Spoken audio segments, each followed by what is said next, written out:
All right, I think we have everybody over there now. Once again, good evening, everyone. You can please take your seats. First off, how about a nice hand for the staff here at the Convention Center. We're doing a great job. It's not easy to serve that many dinners all at one time, and we appreciate all their hard work. We're going to begin tonight, ladies and gentlemen, by introducing past inductees, people who have made a big name for themselves in this small county that has such a big sports tradition. The first president of the Hall of Fame, we're honored to have Steve Sheets here in the building. I stopped twice at Sheets today, just so you know. Got 2 different coffees. I love your coffee. Past president for 19 years, Mr. Dave Andrews. 1990 inductee, Fredina Ingold.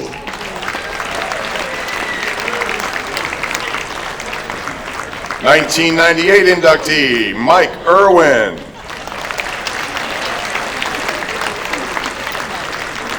Also from 1998 inductee, Lisa Shover.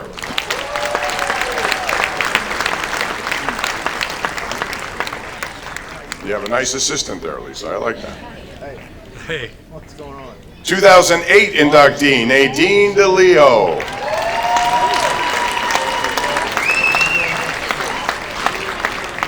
2010 inductee, Bill Huber.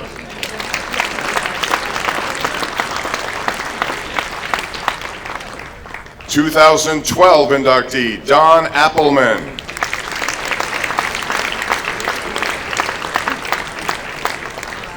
2014 inductee, Dave Patterson.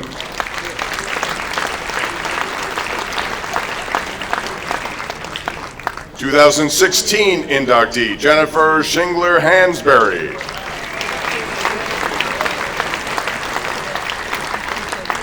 2018 inductee, Vince Niedermeyer.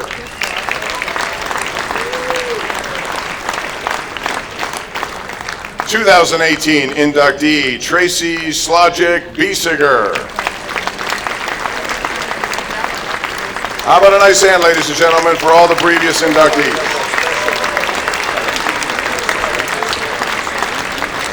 We also have a special introduction here of a Bedford High School senior who just won her 6th PIAA gold medal in swimming, which broke her own state record in the backstroke. Also the reigning gold medalist in the World Aquatics Junior Championship. She trains at the Blair Regional YMCA and she's getting ready for the Olympic trials. Leah Shackley is here tonight, so Leah, congratulations and keep up the good work. That's something when you break your own record, that's good stuff right there. Thank you for all of our previous inductees for all the good work and the inspirational journey that you've been on so many people can enjoy. So, once again, my name is Bob Pompiani. I'm honored to be here, and I have a lot of people that I've gotten to know over the years here. One of them is a caller to our nightly sports call, Rick from Altoona, who came up and said hi. So Rick, thank you, and if you want to call every night, please do, because we need good callers, and I know you guys know a lot about sports. So please do that. Also, a former intern of mine, he's now a state representative here, Mr. Jim Gregory. So Jim, thank you for coming up, and it's great to see you because we worked together way back when. So I'll tell you a little bit about myself. I got into sportscasting because I can talk a lot faster than I can run, number one. But actually my story goes back to when I was in high school. Like a lot of the kids here today, you have ambitions, you have dreams, you have things you want to do. Well, my passion was golf, and I had a golf scholarship to Wake Forest University. But about a month after I got the offer, I also had something going on in my body which I wasn't sure of, and it turned out to be heart-related. So I had the first of 3 open heart surgeries when I was 17. And when that happens, things change. You gotta crack your sternum. You're not the same golfer, you know, because you start favoring things, you start slicing, everything. Anyway, that changed everything in my life. And as a young person, you know, you can go through these things. And if you don't have the right attitude, and thank goodness for my mother and father who made it clear to me that this was God's way of telling you that maybe you weren't going to be that good of a golfer. And so you have to direct your energy someplace else. which is why I got into this, because I love sports, and my father always said, you gotta follow your passion. If this is it, you should do it. So that's what I did to get involved in sportscasting. And 42 years later, I'm still doing it, so I've enjoyed every step of the way. I wish I still could golf better. These guys were talking golf. They're better than me. They're trying to swindle shots from me. Come on now, Tom. Anyway, in my 42 years of doing it, one of the things I've noticed is the difference between people who have a good attitude and don't. The so-called winners and losers. And when you go into locker rooms daily, when you see people doing different things, you can determine the difference. So I've made notes over the years of just attitudes I've seen. And especially for young people who are here, the ones who are here are certainly winners. They've achieved, they've overcome adversity, whatever it may be. And like in my case, you never know what's going to be thrown at you. So you have to be a little versatile, you have to be willing to make an adjustment.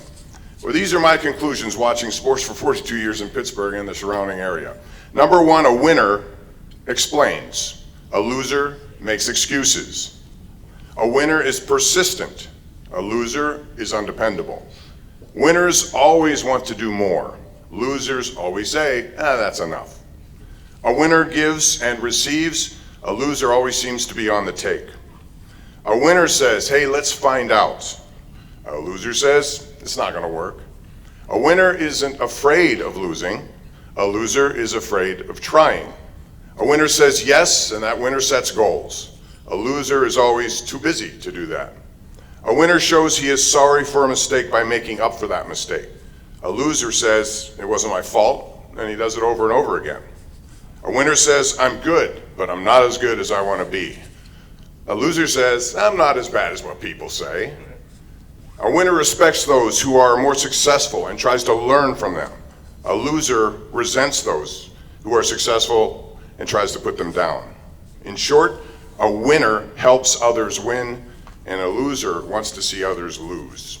I've seen this firsthand in so many cases, especially in young kids, and I want to just congratulate two up here and a lot of other kids out here, because I know there's so many success stories, because you've chosen the right work ethic, and if things don't go your way, you keep working until they do. I'm sure Dr. J will tell you that story. Anyone who's been successful, you have to do it. So that's what I've observed. The other thing I want to say here as we start is Stan Savran had emceed this, and he always would tell those of us back in Pittsburgh how wonderful this event was. And coming here tonight, I had that in the back of my mind. When I walked into this room, though, I couldn't believe all these faces and the beautiful designs. Tom, I saw yours over there. Your family's taking pictures of you in the background with the big head. That's pretty cool. I like that. Why not? It's a good opportunity to do that. A little selfie, you want to do one of those. Anyway, Stan was a good friend to everyone in Pittsburgh.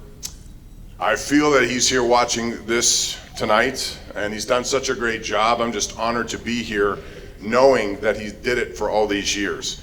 Last summer, we knew that Stan was sort of at the end of his life. It's tough to watch that. Everyone in this room has gone through that one way or the other. But he had a bad hand medically dealt to him, there's no question. From diabetes, which led to amputations of a foot, to heart surgery, brain surgery, cancer. I mean, he had it all. But the one thing he never did was stop covering sports. It was his passion. It was his desire to be there. He would show up sometimes, you wonder how he would got there. But he did, always did. He was a great inspiration for people like me and others who've come through, because he would take the time. And I never lost that lesson, because I knew there were going to be people coming after me that I could help. And I've always tried to remember that, because he did that for me and so many others. So last year he died on a day, sorry, I get a little choked up about this, where I do a golf tournament every year. We help mentally challenged kids. It was our 33rd year, and I knew he was getting to the point where it was coming to an end. We'd seen him about a month earlier and saw that. So we were at the end of this day, and we got a call, and we found out that he died. And I want to share with you the moment that it happened at our golf tournament. The sun is also set on an amazing man, Stan Savran. We got the call here, and I'm still in shock to hear the news. I know Stan has been dealing with so much, with cancer, with an infection and other things that he's been dealing with. But you will not find a better person. Someone who has been so helpful to people like me and so many others who asked for his time. He was always gracious to help young people in this business of ours. I can't say enough about Stan Savran, the man, and what he's meant for Pittsburgh. He came from Cleveland, but he's always going to be a Pittsburgher. Rest in peace, and we're going to miss you.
Yes, he deserves that. So we appreciate all that Stan has done for this banquet and for what he did in Pittsburgh sports. And like we said, he's from Cleveland. I can't tell you how many times he got frustrated when Cleveland lost. Oh my God. He hated it, and we kept razzing him about it. Sooner or later, he's going to get a championship, and finally he did with the Indians, but it took a while. Anyway, we have a great night for you planned. We have a lot of great inductees. And we're going to start, though, with a man who I've known for a long time, seated here to my right, Neil Rudell, one of the outstanding journalists I think there is. Spent a lot of time writing about all sorts of sports, and now he's the president of this great organization, and he would like to kick off tonight. Ladies and gentlemen, Mr. Neil Rudell.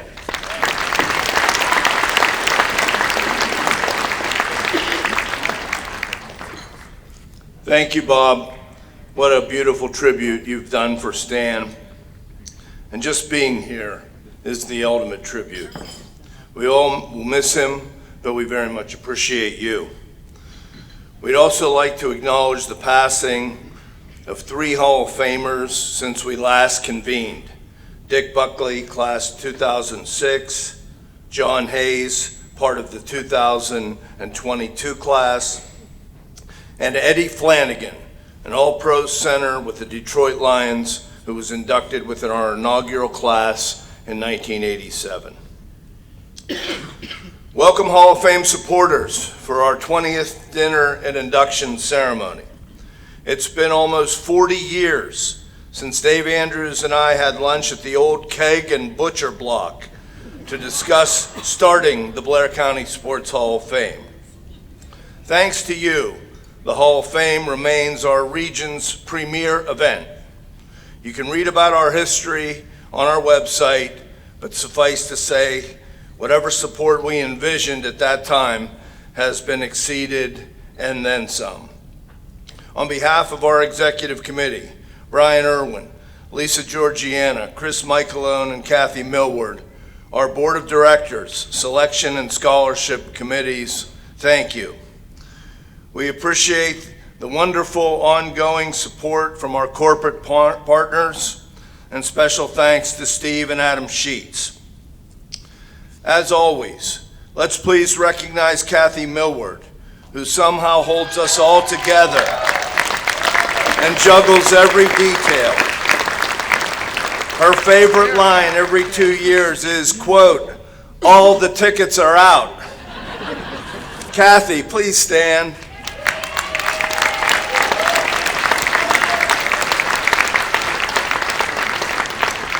As Kathy can attest, in the last few weeks, the Hall of Fame kind of takes over. So I'd like to thank the Mirror for the flexibility, along with my wife, Diane, for hers. Thank you, Diane. To get more of a glimpse of the Hall of Fame, check out our website designed by Matt Clapper and James Henderson of easytouse.com, or stop by the Summit Tennis and Athletic Center, we were there yesterday morning, our partner, which has been the perfect home for our memorabilia. We also have a new team display at the summit. We'd like to acknowledge the gifted work of Mirror graphic artist Tommy Worthington, who again has done a great job with this year's faces, as well as coordinating our program, Sue Fries for all her efforts, and Chris Peters for the videography. We congratulate our 5 new inductees, our youngest team, and thanks to Angie Rabel for her help, our scholarship winners, our community service recipient. I hope you're all feeling good, but just to reassure you, there is a doctor in the house. Welcome to Dr. J. Julius Irving, who is on a short list of not only the greatest NBA legends, but is one of the most recognizable athletes and class acts in the world. If I could imitate Dave Zinkoff, I would. But suffice to say, we hope you enjoy your visit to Blair County. So here we go. We've all taken the Billy Con oath, and here's to another memorable evening. Thank you. Thank you, Neil. Before we begin tonight with a couple of great student athletes, I want to say, last night I was at a roast for Bill Cowher. He was in town. And far be it for me to be a roaster of somebody like that, but they asked me to do a little bit, plus all his teammates were there. So I took my shots only to know that chin of his still can work. I mean, it comes out if you don't say the right thing, and he laughs, but he also gives you that little scowl that makes you think, uh-oh, I shouldn't have said this. Anyway, Troy Polamalu was there, and he did a great job, so did so many others. But it was funny, he took his shots at Bill Cowher, and then Cowher got the last laugh. I have to tell you this because I thought it was extremely funny. So Bill Cowher said, well, you know, it's interesting about Troy Polamalu, all this gabbing he's doing about me, but let me tell you about him. He said, you all know him as this nice guy. He puts his hair in a bun throughout the course of the week, and he's so nice and polite, and he does everything a coach wants you to do. He runs everything the right way. On Sunday, all of a sudden, that bun is out, his hair is down, and it's a Tasmanian devil. He's uncontrollable. He doesn't listen to any of us. He runs all over the place. He designs his own plays. And then, when you get mad enough, you go over to him, he bows his head and he says he's praying. Which is pretty much what he does. So there's no way to get to him. But when he performs the way he performs, then you're okay with it. We're going to begin with something that's been in effect here since 1988, I'm told, and it's to deserving student athletes. Over the years, this foundation has done a wonderful job raising money, $134,000 raised so that we can give scholarships every year to deserving student athletes, and we have 2 really good ones here. So they'll each get a $2,000 scholarship, and to present tonight's scholarship winners, we call upon Mr. Corey Chubo. Corey.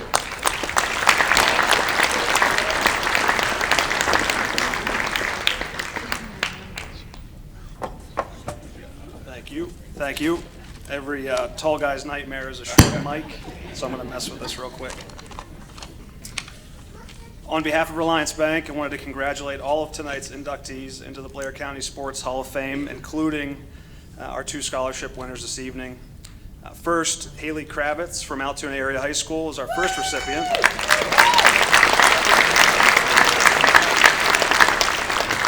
Haley is a Lady Lions standout in both track and field and soccer. As a junior, she won a PIAA medal in the 300-meter hurdles and also broke her own school record in the state preliminary round. She's a 2-time District 6 champion in the 100 and 300-meter hurdles.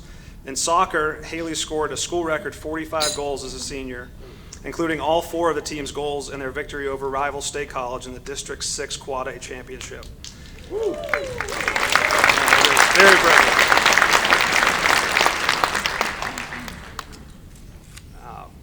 Her soccer coach, Mark Fry, described Haley as an exceptional athlete and the ultimate competitor. Not only is she a gifted athlete, but she ranks 10th in her class out of 451 with a 98.8 grade point average and an SAT score of 1170.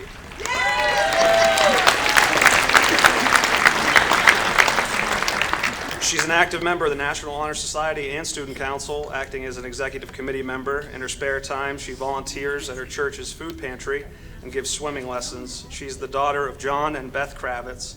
She plans to attend the University of Pittsburgh on a full academic scholarship and also join the track team. Haley.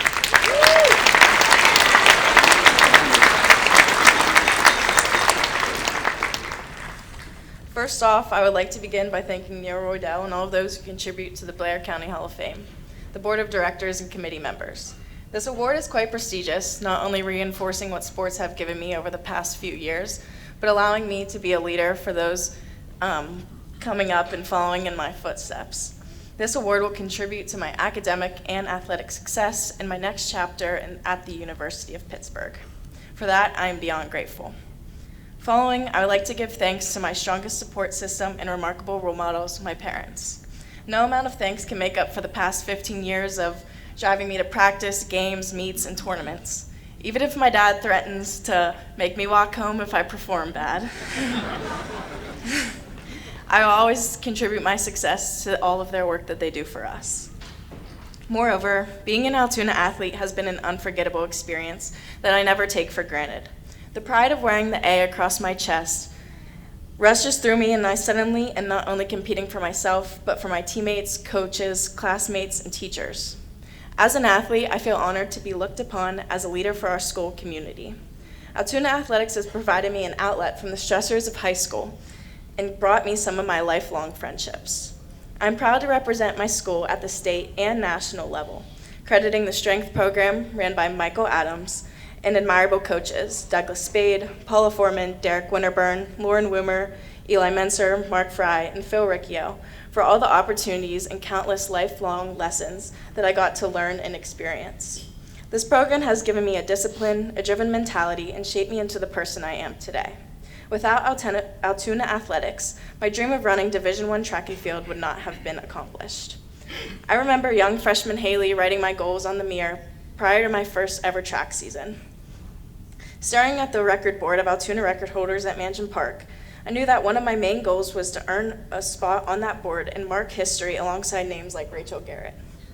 Being inducted today, I am not only inspired by her success, I hope to make a mark in the ACC conference next year in the same way she did in her years at Louisville.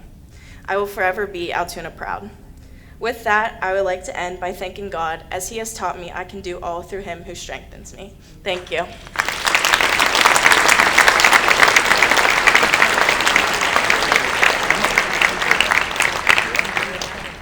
Our next recipient is Braden Ewing from Tyrone Area School District. Braden is an outstanding multi-sport athlete for the Golden Eagles, earning 7 letters and several awards in both football and wrestling during the course of his high school career. He's a 4-time PIAA wrestling qualifier and the 2024 District 6 heavyweight champion. He amassed over 100 wins in his career, something only 10 others have accomplished at Tyrone. And he recently took 8th place in the 285-pound weight class at the state championships. In football, he won first team All-State honors as an offensive lineman and second team as a defensive lineman. His football coach, the legendary John Franco, who's sitting over there, referred to Braden as without a doubt the finest lineman on either side of the ball in all of District 6.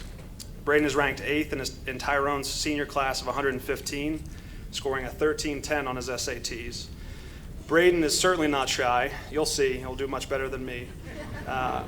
When it comes to being on stage, I'm told he put on a stellar performance in both Grease and Newsies, along with being in the Pops choir. He's the son of William and Sarah Ewing, and he plans to attend and wrestle and play football somehow at Brown University. Braden.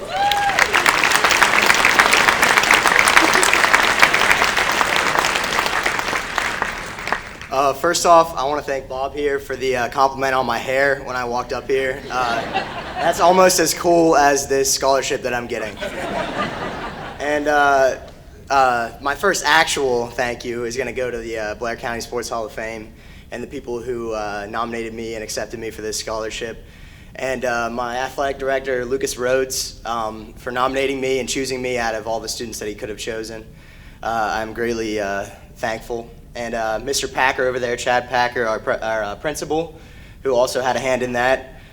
And this money is going to go to great use at Brown University, as you just heard. I'm going to be playing football and wrestling, so a lot of my time is going to go to that. But also, my time is going to go to academics, as my parents have taught me well that academics always comes first, not sports, despite what I want. And with that, I want to thank my parents for always driving me places and being the biggest role models I've ever had in my life. My dad, not only through sports, but also through the spiritual route, as he's a pastor, and taught me that to love God first and appreciate with great gratitude what he has given to me every day. And he's put on this event, as well as you guys, with the hand of God, have given me this award. And without him, I wouldn't have these talents and the ability to do the things I can.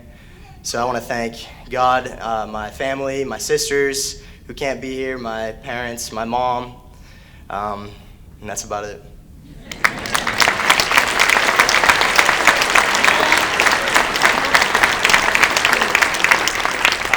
In closing, I also wanted to recognize our 2023 Scholarship Award recipient who's with us, Lydia Worthing of Bellwood. I think if you could stand please and wave to the crowd, thank you. So please join me in congratulating Haley, Braden, and Lydia on their incredible accomplishments. Thank you. Let's hear it again for those two. They make not only their families proud, but they make everyone in the county proud. That's what it's all about. We don't spend enough time talking about good things, you know. I work in a business that goes the opposite way, and it drives me nuts sometimes. There are so many good, positive stories, and we tend not to do them, but you guys are awesome, and I wish you all the best in your success. The other part of this Hall of Fame induction ceremony has to do with community service, and since 1998, this has been a big part of this. And you know, without people who are in the background, without people who are willing to give up their time to help organizations, businesses, whatever the case, you don't have the success on the frontline people. So we always will honor a Community Service Award winner.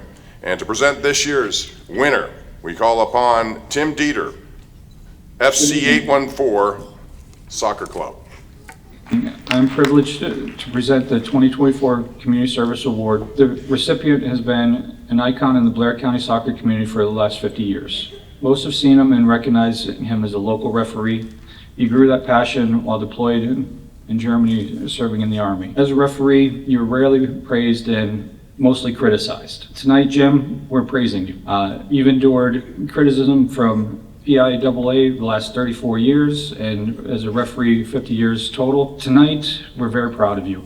You help mentor younger referees. You've gone and actively recruit referees, and you look, to go and grow the referee and soccer in the area. Jim has also coached at every level. He coached youth soccer. He was in the first local AYSO board. He became the commissioner and grew the program from 200 to 800 kids. He resurrected the Altoona Soccer Club, a competitive youth travel club, which dates back to World War II. He was the Altoona High soccer coach. He coached club soccer at Penn State and was the head coach at Penn State Altoona women's program. Jim is still active in the soccer community. One way or another, he has been involved in every soccer program in Blair County in the last 50 years. Thank you, Jim, for your commitment to your community and your passion for soccer. It is now my pleasure to present Jim Fee, the 2024 Community Service winner, to the Blair County Sports Hall of Fame.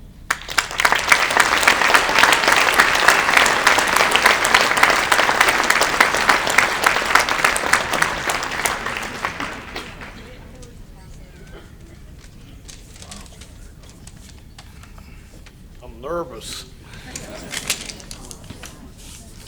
It's such an honor to be here tonight.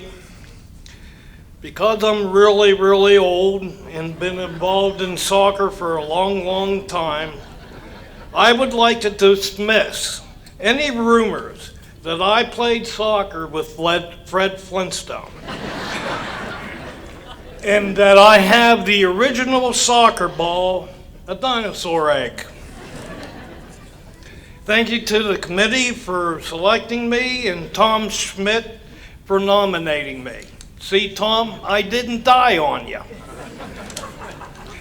My thanks to the people who helped me: Jay Perry, Altoona High's first soccer coach; Barry Gorman, Penn State men's coach. Barry advised me to join PA West and USU Soccer, our country's soccer program. They had the better player development, coaching and refereeing schools, and higher levels of competition. I would also like to thank all the school districts, all the park and rec programs, and all the businesses over the years. To all the coaches, referees, and volunteers that have helped us. The people who are no longer with us. Bill Madeira, Steve Wozlak, Roger Schaup, and Tony Alianello. In the tradition of Coach Bill Jeffrey from the old 1925 PRR Altoona Soccer Club team to Frank Gardner from the 1931 championship team to the FC 814, we carry on the tradition. The other thing that's close to my heart is the third team on any soccer, football, baseball, basketball court, is the referees. Since 2018, we have lost 35,000 referees throughout the country in all sports, mainly due to referee abuse and assault. This has led to games being canceled or moved to another day.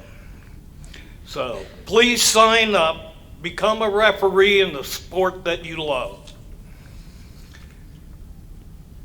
In 2 years here, the United States will host the world's greatest game, the World Cup.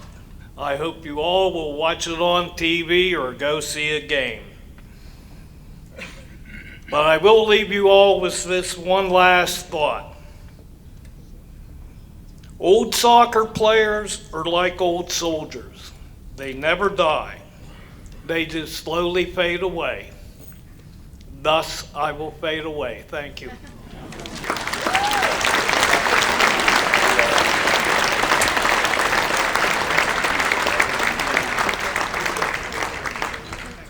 So 50 years being a referee, can you imagine what he's heard?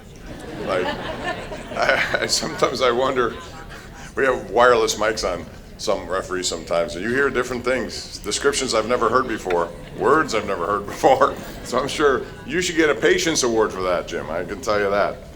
Now, ladies and gentlemen, it's time to present our Hall of Fame inductees, beginning with a young lady who's a two-time academic All-American, three-time Northeast Conference star, and before that, a three-time PIAA champion. To present Allie Williams, please welcome former St. Vincent basketball player and longtime instructor of the game, Tom Fox. Come on down, Tom.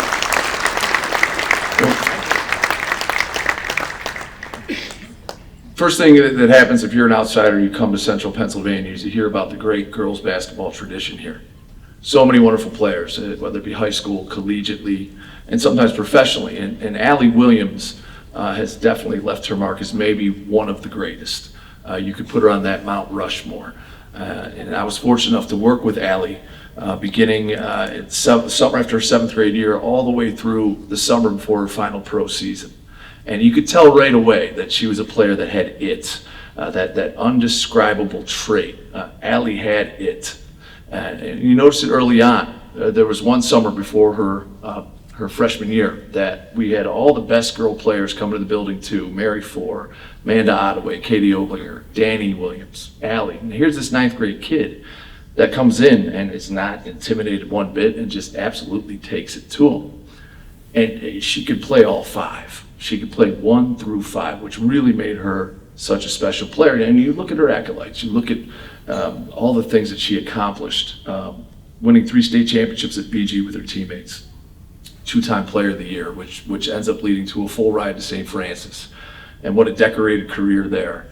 2 times she's first team all NEC, and she becomes the 11th player in women's basketball history to score 2,000 points, to grab 1,000 rebounds, and record over 300 steals. Then on to the pros, on to Greece, on to Germany, on to Luxembourg, where she was player of the year in that league. She's done it all, but more impressive than anything else is she did everything with integrity. She was humble. Allie was a great teammate, always kind, and that's a credit to her parents. She was a great role model. My oldest 2 daughters had a poster of her and Danny where they're jumping in the air, hugging each other after they won the 2007 state championship. And, I know my own daughters looked up to her. So it is absolutely my honor to present Allie Williams for induction into the Blair County Sports Hall of Fame.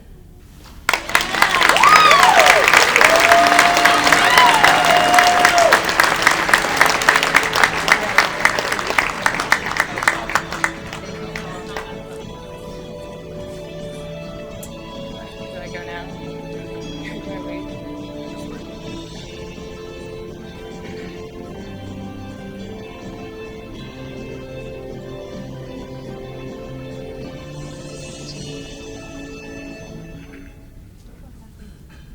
Thank you, Tom. That was beautiful.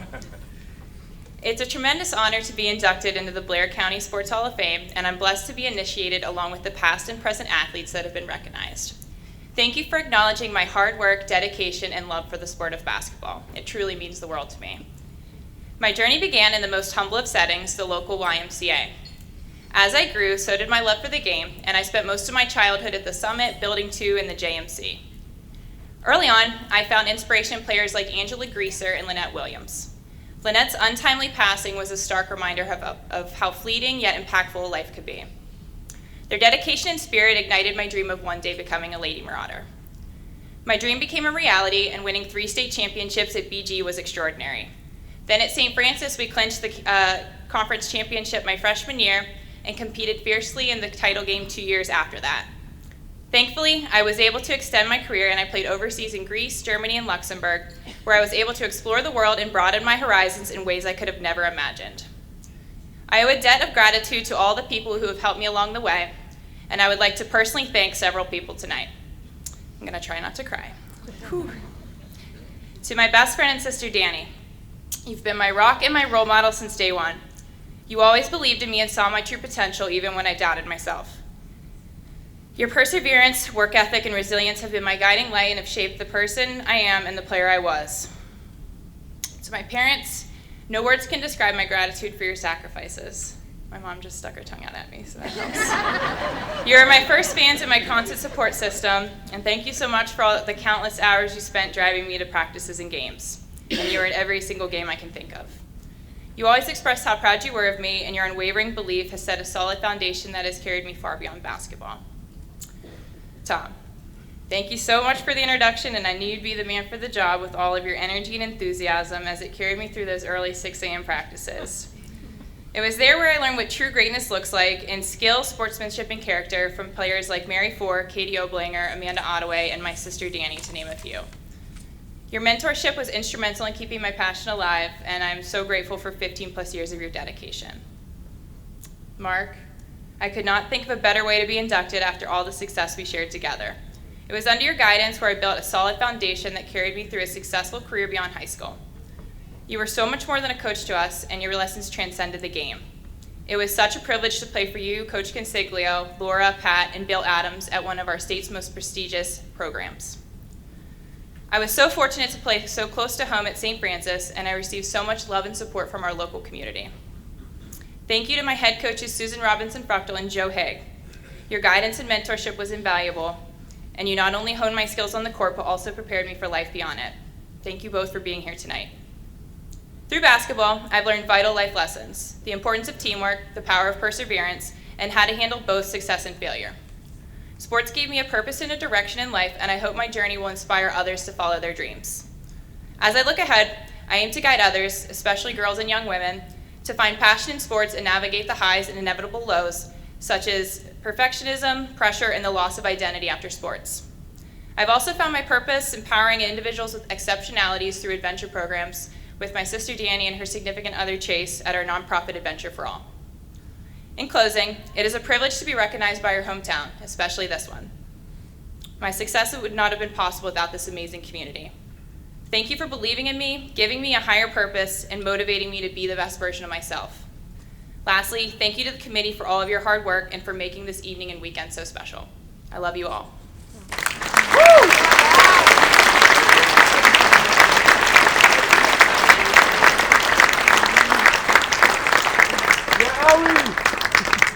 Allie, that great speech there too. And it goes to show you what sports can do for people. You know, sometimes it's just competition. I mean, look at the growth of women's basketball. I saw the ratings. I couldn't believe 18 million people watched semifinals, finals versus the men. People are into it, and people like you make a big difference. And not to mention, you get to travel the world. If you don't do it here, that's great. And those are experiences that are just incredible. All right, next, ladies and gentlemen, into the Blair County Sports Hall of Fame, we have a regular Pete Weber on our hands here. The first golfer and bowler ever to be inducted here. 37 individual golf championships, and he won stroke from me. Come on. You know, I knew all this. He knows how to work the room, I can tell you that. But also a member of the 2023 Pennsylvania State Bowling Hall of Fame. He has 9,300 games to his credit. 90. Think about that. That's, you don't see people bowl with that kind of success. Anyway, to induct Artie Fink Jr., we have Ken Love, local golf historian, and a member of the Altoona Mirror who covers so much golf and sports locally. Good evening. It's a pleasure to be here. I'm convinced that Artie Fink Jr. would be a highly successful athlete in just about any sport that he put his mind to. As a youngster, Artie was a star on his high school football team and baseball team, and nearing graduation, he was offered a scholarship to James Madison University. His plans quickly changed when a local businessman offered to sponsor him onto the professional bowling tour. He was successful at the regional level and national level. He peaked in 1994 with 2 third-place finishes in national events, the 1994 USBC Championship and the 1994 Cincinnati Open. So highly successful. In the early 90s, Artie began his golfing career as an adult, and for most people that might be difficult, but he quickly became a single-digit handicapper, and within a few years won his first club championship at Sinking Valley. In addition to Artie Fink being a great golfer, probably the greatest golfer in Blair County history, Artie Fink, people should know, Artie Fink is a great sportsman. I played with him many times, and I played with a lot of golfers, but Artie Fink has called some penalties on himself when no one was looking. Just really made a point to call it and make sure that things were right when no one else might have even seen what was going on. He's a sportsman like no one I've known locally, and it's very impressive. Artie Fink is the hardest practicer of anyone. Spends more time on the range, has the best work ethic of anyone. He has the most talent, the best mind, and he is that hard of a worker. So all of those things together culminate in Artie Fink not only being the best golfer in Blair County history, but also being the county's greatest bowler. So it's my pleasure to present Artie Fink for induction into the Blair County Sports Hall of Fame.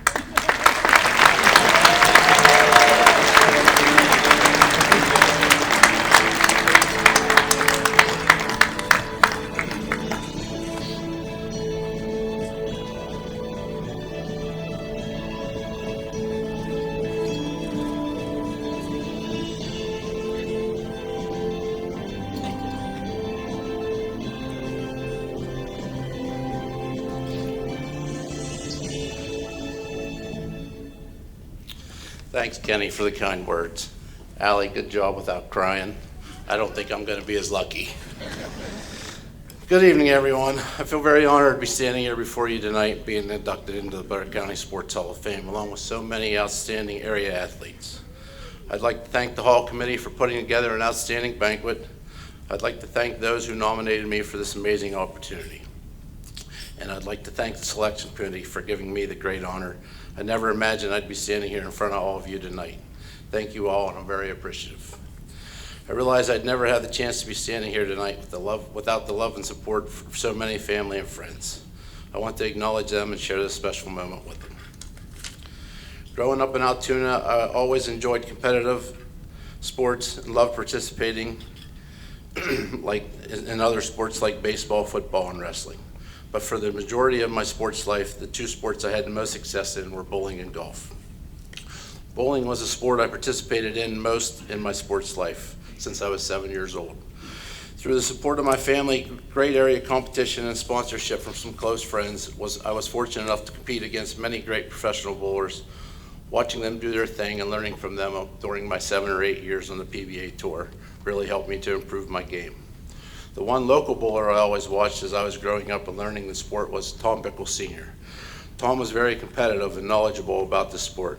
I learned so much about the sport from watching and talking to Tom. Tom taught me a lot about what I know about the game. Tom was outstanding in the sport, and he was the one guy that if I needed somebody to throw a strike to save my life, he was that man. Tom was that kind of guy. I thank him for all he taught me about the sport. Later in my sporting life, as my other sports interests were declining, I unexpectedly picked up golf. Through some coaching from some friends, I gave it a try. It was completely new to me. I started playing golf more regularly on the weekends with my father, my grandfather, Bill Noy, and my uncle Jim Noy at Cinco Valley Country Club. I developed a love for the game and could never get enough. My uncle Jim and I would literally tee off at 6:45 a.m. and we would play till dark. As I put time in practicing and improving my game, I was fortunate to compete in some state and national level events with several current PGA players. While that was a great opportunity to learn by watching and talking with those players, there are so many great area golfers that have helped shape my game and improve me. Players like Anthony DeGaulle, Todd Homan. There, Todd, I got your name in the speech. Sorry, I didn't have a choice. He's also my boss. Jimmy Gillum, Greg Ferguson, Bob Schweitzer, and Eddie Strickler.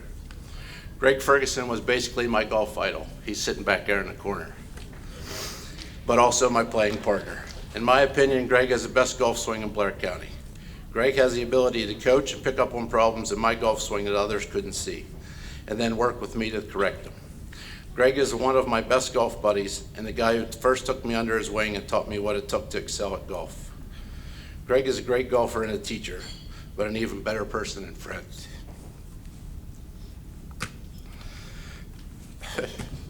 I knew I wasn't going to make it. I was also fortunate enough to play with Bob Schweitzer during my early playing days. Bob was another guy who took me under his wing, but not only taught me a lot about the golf swing, but showed me that it was okay to hate losing. Bob was the only guy I knew that was almost as competitive as I was. Neither of us liked to lose. Bob was another guy I could reach out to if I was struggling with any part of my game, and he is definitely missed. Ed Strickler. Ed was the guy who taught me how to handle myself on and off the golf course. Ed is one of the greatest area golfers, but an even greater man. Ed had an outstanding work ethic and showed me what I needed to do if I was going to compete on the state and national level. Eddie's short game was tour level, and I learned so much from watching him and having him as a partner for 15 years. Here we go. And finally, but most importantly, I want to acknowledge and thank my family. My son Derek, my dad Artie, and my mother Melody.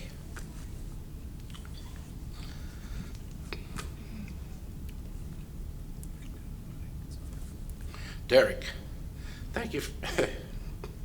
Thank you for being my pride and joy, my mini-me, which isn't always a good thing. Derek, you're the reason I worked and continue to stay competitive, so we can enjoy our time on the lanes and the course together. I see so much of you and so much of myself in you. Your love for the same things I love is something that I treasure. You make me proud every day, and for that I thank you. You truly are my world. Dad, thank you for your support. You are definitely the man I get my competitive juices from. I can still remember as a 10-year-old going to some of your softball games, and any time there was a bad call or an argument, all 5'3" of you would be in the middle of it saying, "That's a bad call!"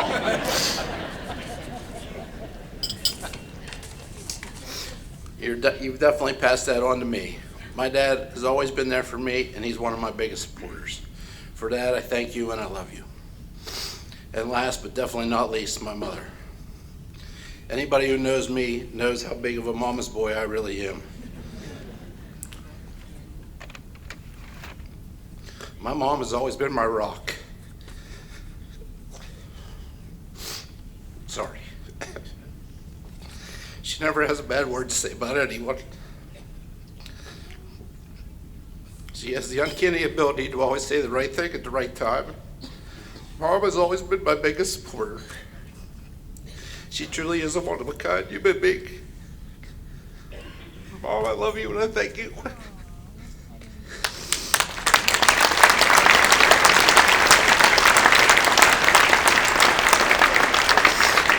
Thank you.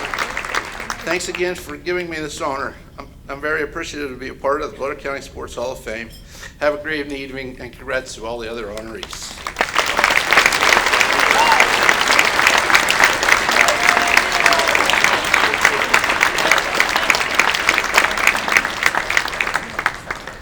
Good job, Artie. There's nothing wrong with emotion, by the way. I think that's a great thing.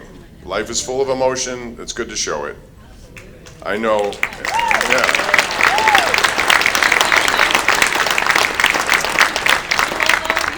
I cry when they open a new Walmart in my area.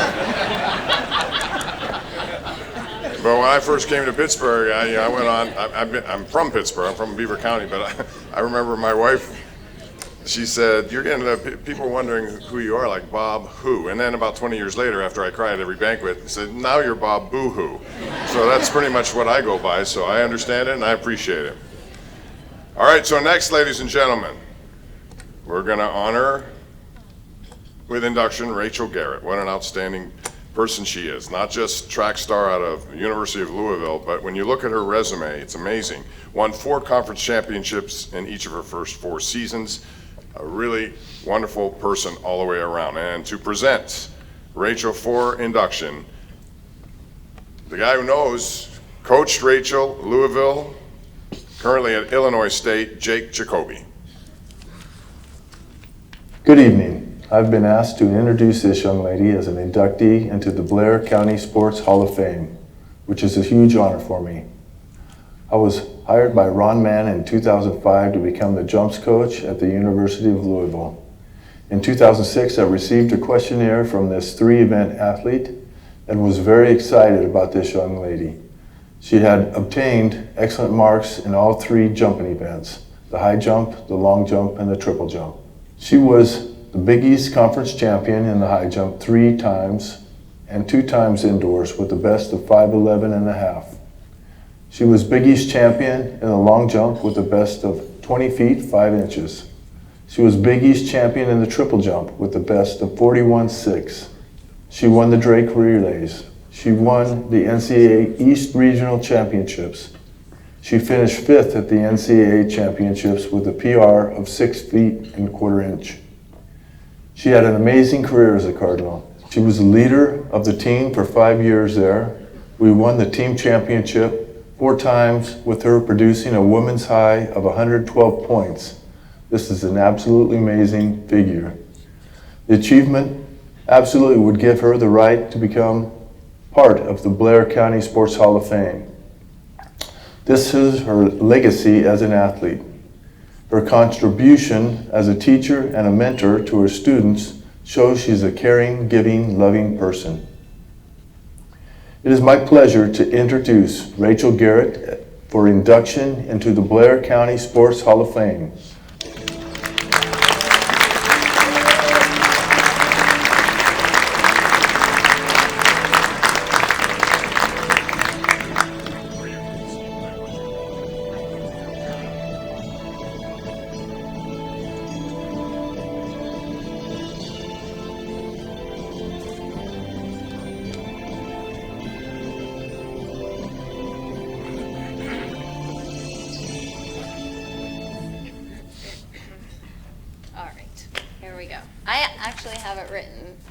To preface that I am also a crier, so hang with me through this. Okay, this was and still is a very hard concept for me to grasp, and how I'm standing up here is a bit surreal, nevertheless a complete honor. So thank you to the executive committee, the board of directors, and the selection committee for this very moment. There is no chance, though, that I'm up here because of what I've done, but rather because of those who have played such a crucial role throughout my life. Family, dearest friends, neighbors growing up, teammates, coaches, competitors, all have made significant contributions to this accolade. And I'd love to highlight a few. First and foremost, Jesus saved my life, and everything I've ever accomplished is only because of him. So praise and glory be to God. All right. When Josh asked me who contributed to the successful career, immediately my siblings came to mind. So I cannot imagine life without them, without growing up without them, and I have no idea where I'd be. So I'm the second of four, and growing up in the Garrett household, we knew no other way than the competitive way, seriously. Everything was a competition, from playing horse outside to racing to the car to see who would sit shotgun first to burping contests. And I'll have you know, I'm not sure if this is something to be proud of or not, but I'm pretty sure I still hold the gold for that one. So we competed and we argued like the best of them, but we also brought out the best in each other, and we loved the hardest. Okay, Lauren, she's the oldest. I just won't make eye contact. Has been my idol my whole life, and without a doubt, she has been my number one supporter, instilling belief in me when I may not have had it myself. She's my very best friend, and I love you so much. Matthew, he's the third out of us, has been the voice of reason, full of wisdom, and who I turn to for sound godly advice. He has been there with me and for me in the darkest times of my life, and I am so thankful for him. Brady, the baby brother, whom we refer to as King Brady, living up to the baby of the family status, spoiled. But without him, I can tell you 100% I wouldn't have had the success and would not be standing up here today. Although we're 4 years apart, he always brought out the competitor in me. He is extremely accomplished in his athletic career, far more than I am. But I've always admired his quiet confidence, not just towards me, but quiet confidence, and I've always strived for it. I love you. To my best friends, Jessica Lynn, she's my cousin. We were born a month apart and have not been separated since 1988. To Cassie and Ashley, my best friends for 20 plus years, they keep me sane and make life so much fun. To all of my coaches, Coach Karen Price from volleyball, Coach Craig Long in basketball, and especially the late Coach Bill Reimer. He was my high school jumps coach. We didn't always see quite eye to eye, but we had a bond that I'm forever grateful for. That and for him putting up with my attitude. He was a great, and I really wish he could be here tonight because I know he would love this. Coach Jacoby, who so generously presented the award tonight, is the most knowledgeable and passionate coach I could have ever wanted. Without him, college success would have never existed. He is a master at his craft, and he became an invaluable coach, mentor, and friend. And of course, to my parents, Mom and Dad, Lisa and Corey, my dad is the most hardworking, level-headed person that I'll ever know, and he will do anything for his family without complaint. There's not really anything you can say to him to get a big reaction. He is well respected by all, and I love him the most out of any of them. There's also not a person that has a bad thing to say about him, unless you've been the recipient of one of his elbows playing basketball against him. It was all just for fun, guys. As his children, we respected him, we feared him, but most importantly, we felt his unconditional love. I love you. To my mom, she is one of a kind. As many of you know, we are the first mother-daughter duo to make it into the Hall of Fame. Had you asked me when I was a teenager about how I'd feel, I definitely would have just rolled my eyes. Today is a different story. My mom is my rock, my everything. I talk to her daily and depend on her wisdom and guidance for everything in life. I treasure her words, her love, and most importantly, her selfless and pure heart. And I am so proud to share this with you. I love you.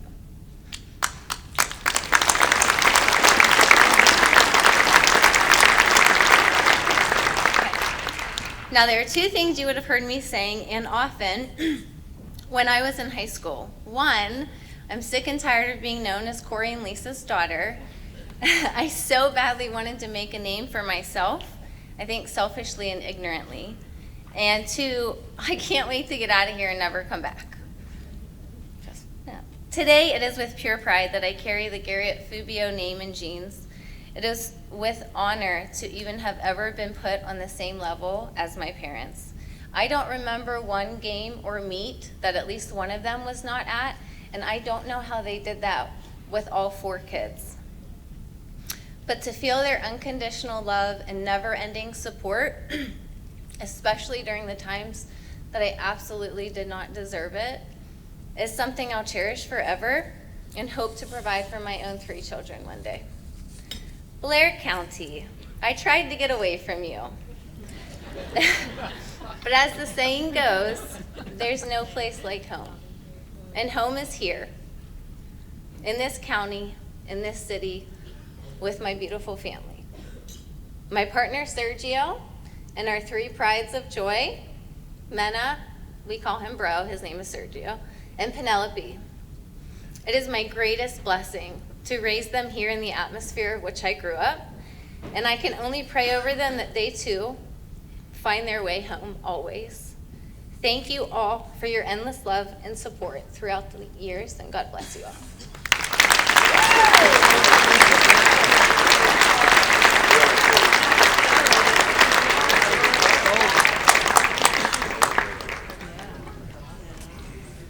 Wonderful job. Your kids are proud. When you roll back the tape and show them, they will remember that. They came in with a lot of energy, coming in hot, those kids today. I saw them in the back. I often wonder why kids get all the energy. We need it now in our ages, and it goes away. And by the way, I was thinking about something that you called a penalty on yourself. You've done that, right? Okay, so Artie, I was thinking about that, and I think I didn't call one on myself. Should I have penalized myself? I was playing with a guy the other day, ball moved. It wasn't me who moved it, but it moved. And I didn't replace it? You sure? Okay, good. I feel better now. I thought maybe I owed him more money or something. Anyway, now, ladies and gentlemen, the only team heading into this Hall of Fame here tonight is the 2022 Hollidaysburg Little League team, the first Blair County team ever to reach a Little League World Series in Williamsport, Pennsylvania. And while they were there, they did some damage, won 3 games, and they were on, is it right, like national television 9 different times. See, that's the great thing about sports too. It's a unifying thing. No matter who you are, where you come from, if you live in a community like this and something like that happens, it brings everybody together. And that's what I love most about sports. And that's what this team did. So tonight we have a great video produced by Kathy Schaefer, or Kelly Schaefer, I'm sorry. She's a board member here and also worked and did great work at WTAJ, and she does a lot of great documentary works. So we're going to take a look back at what was a magical season, 2022, when this team made all sorts of national headlines. Take a look. They captured the hearts and imaginations of their community, county, and Commonwealth. But the story of the history-making Hollidaysburg Little League team began when its players were barely old enough to hold a baseball. It was 2014 when leaders of Hollidaysburg's Summer Baseball League made the move, completing the requirements for affiliation with Little League International. It started with Steve Marty, who, he took the chance. I mean, some people wanted to join, some people didn't, and he really pushed forward in recognizing why it could be such an important thing for Hollidaysburg. But he wanted to give the kids the dream. 8 years later, that vision paid off when 11 players tabbed for the league's all-star team, along with 3 coaches, began the incredible journey that would take them all the way to Williamsport. honestly didn't expect them to go that far. I don't think many people did. You always had that hope, but when you're coming from a league of, maybe 80 kids in your little league taking on some of these bigger cities or towns or whatnot, that's a tough place to get through, and was definitely an accomplishment. The Little League team with big dreams won the District 11 championship, then the Section 4 crown, the legacy growing with the move on to the state tournament. What made the run so special were a lot of the games before the World Series. Every single person made a contribution. It's just we rely on each other, we believe in each other. When the big plays come, we know who can get the job done, and we just know that we can do it. And we were hitting home runs. We turned 3 double plays. The pitching that we got from kids that needed to step up when their name was called, those games, that propelled us to the next level. It was at States that the team made even more headlines off the field, having inspired Carmine Calderon of the Bradford Challenger program, a game for those with physical or intellectual challenges. With his video, the signature celebration known as Bull Power was born. And remember, boys, Bull Power! Hey Carmine, it's Coach Jim and the rest of the boys from Team Pennsylvania. As the team embraced Carmine, the Bradford community reciprocated, and the fan base of the Hollidaysburg Little League team grew. Their victory over Greencastle earning them the Pennsylvania Championship and a ticket to Bristol, Connecticut for the Mid-Atlantic Tournament. Well, I mean, we trusted in everybody. When we had a tough moment, we would trust in whoever was up to get the job done. Being ready for the moment, want the moment. And I think if that's something that these kids continue to show other kids that are smaller, little, growing up in the Hollidaysburg area community, the Blair County community, is knowing that they can compete at the highest level. That's something that we really hope that kids and future teams really can embrace, because that's what it's about, being able to want those moments. And those moments were many. The Tigers showed teeth in the bracket against teams from Washington, D.C., Delaware, and Maryland, punching their ticket to South Williamsport and the Little League World Series in dramatic fashion. A team from Pennsylvania is going to the Little League World Series. Now Mid-Atlantic champions. Every pitch, every hit, every out, a dream come true for the team and their community, which got bigger and bigger with every game. Fans boarding buses to watch in person.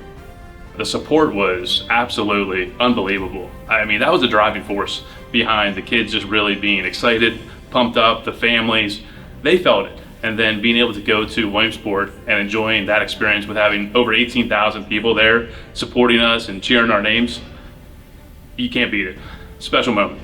Everybody from the community coming together just to support us during everything, it was amazing. Thousands more tuning in on television as the local heroes stepped into the national spotlight. Hi, my name is Aspen Anderson and my favorite band is AC/DC. My name is Ethan Metzger and my favorite actor is Adam Sandler. My name is Nate Phillips. My favorite dessert's gotta be chocolate ice cream. My name is Bear Abel. My favorite player is Andrew McCutcheon. My name is Jackson Boog and my favorite food is steak. My name is Caleb Dietrich and my favorite subject is math. My name is Tyler McGuff and my favorite team is the Pittsburgh Pirates. My name is Alex Dively and my favorite baseball player is Christopher Morel. My name's Brady Dahl and my favorite player is Josh Harrison. My name is Chase Link and my favorite player is Mike Trout. My name is Braden Hatch and my favorite app is TikTok. In Williamsport, every team is a winner. The home of Little League holds sportsmanship as the highest value, and the boys from Hollidaysburg could not have represented their community, their state, and their region any better. I feel that this group, they held their heads high, they represented the community well, they were well behaved. Every aspect that you would look for somebody representing your league or your community, I feel they brought to the table. It's exciting. I mean, it's a once-in-a-lifetime deal, and to get to play on that field in front of all those people, you can't ask for any better. The last year I was in the car with my dad, and he said, I would just imagine you pitching in the Lugo series, and then it happened. It was amazing. I feel like the year went by pretty fast, but it was something that you'll never forget. The first Blair County team ever to play in the Little League World Series, Hollidaysburg left the tournament with 3 wins, a top 4 finish in the U.S., and among the elite 8 teams in the world. But here at home, they will always be number one. It was a dream of a lifetime, for sure. I mean, the kids, had a blast. I think one team, 11 strong, was something that's the most special part about this whole thing, because not one individual was responsible for us being able to achieve this accomplishment. Truly 11 kids, one team, and they really had a special time. So that, those moments, I think we'll always cherish those, and we're excited for the next team to be able to do it as well. Dream making, trailblazing, blockbusting, bull powering, the 2022 Hollidaysburg Little League team, welcome into the Blair County Sports Hall of Fame.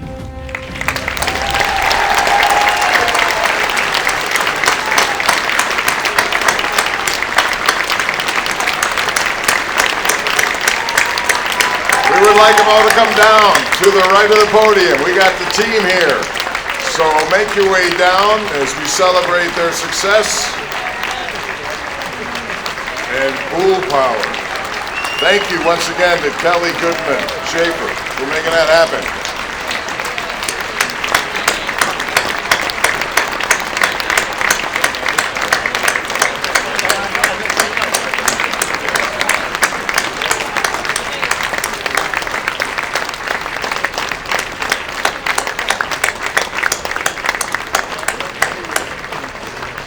We got the team here, and they look great.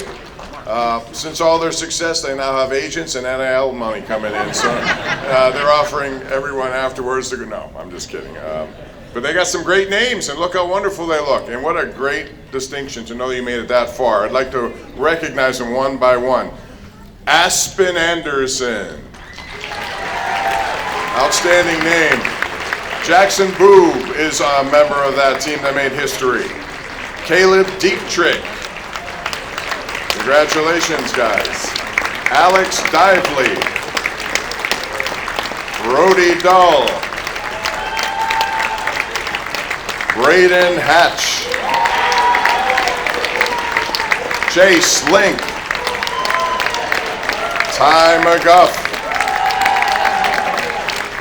Easton Metzger. Nate Phillips. Bo Rabel, Coach Brad Hatch, Coach John Rabel, and Manager Jim McGuff.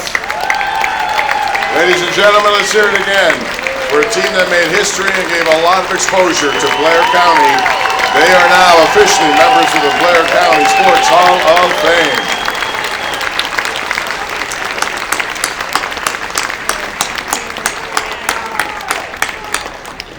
A great thing about this is that a lot of these guys, if you've watched this Little League World Series, a lot of them end up in the majors, get opportunities through the system. So I don't know what you guys' ambitions are, but work hard.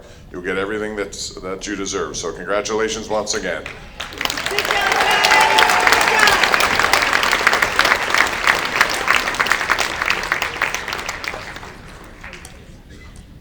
All dapperly dressed too. I like that. Yeah, that's... That's awesome. So that's now the 11th team, I think, overall that's made it to the Blair County Sports Hall of Fame. And our next inductee, Tom Turchetta, his team also was a member of this Hall of Fame. But Tom is a guy who, I love talking to him. You can learn a lot, as I did here tonight. He's had a lot of success in every level of sports, and following a great playing career, 30 years in coaching at various spots, including the University of Pittsburgh. And here to present Tom for enshrinement is former Wake Forest player and 2018 inductee, Vince Niedermeyer.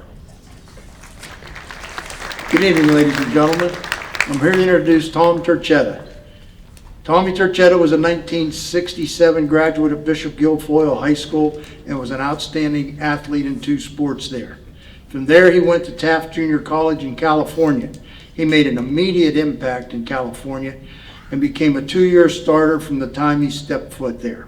He was an outstanding offensive lineman. He was their most valuable offensive lineman. He was their most valuable player. He was a team captain, and he was a junior college All-American. From there, he went to the U, and he'll be all excited that I gave you the U, to the University of Miami in Florida, and did the same thing. As soon as he got there, he was a 2-year starter. He was a team captain. He was the outstanding offensive lineman. He was a team MVP. He was invited to play in the North-South Shrine game, and he was also elected to the All-Decade Team of 1970 for the University of Miami. After a successful playing career, Tom went into coaching. He coached for 45 years. He started in the high school level in Florida and was very successful. From there, he went to the junior college level. From there, he went to small college level and then to Division I. He had coaching stops at the University of Wyoming, University of Texas at El Paso, Tulane University, Memphis State University, University of Kentucky, and the University of Pittsburgh, where he worked for the great Johnny Majors. Without further ado, it is certainly my honor and my pleasure to introduce not only an outstanding coach in person, but my dear friend, Tom Turchetta, for induction into the Blair County Sports Hall of Fame, class of 2023.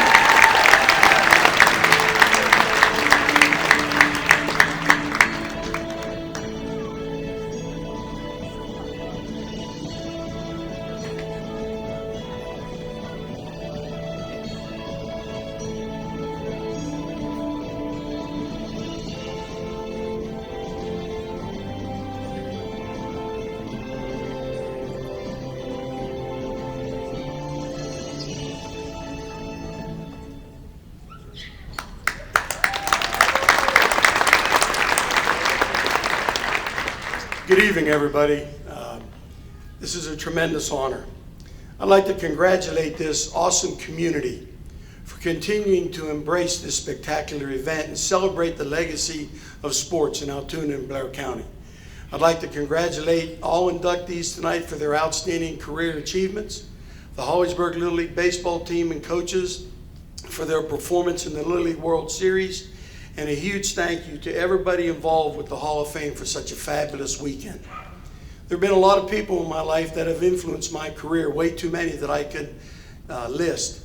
But I would like to acknowledge and thank a few lifelong friends.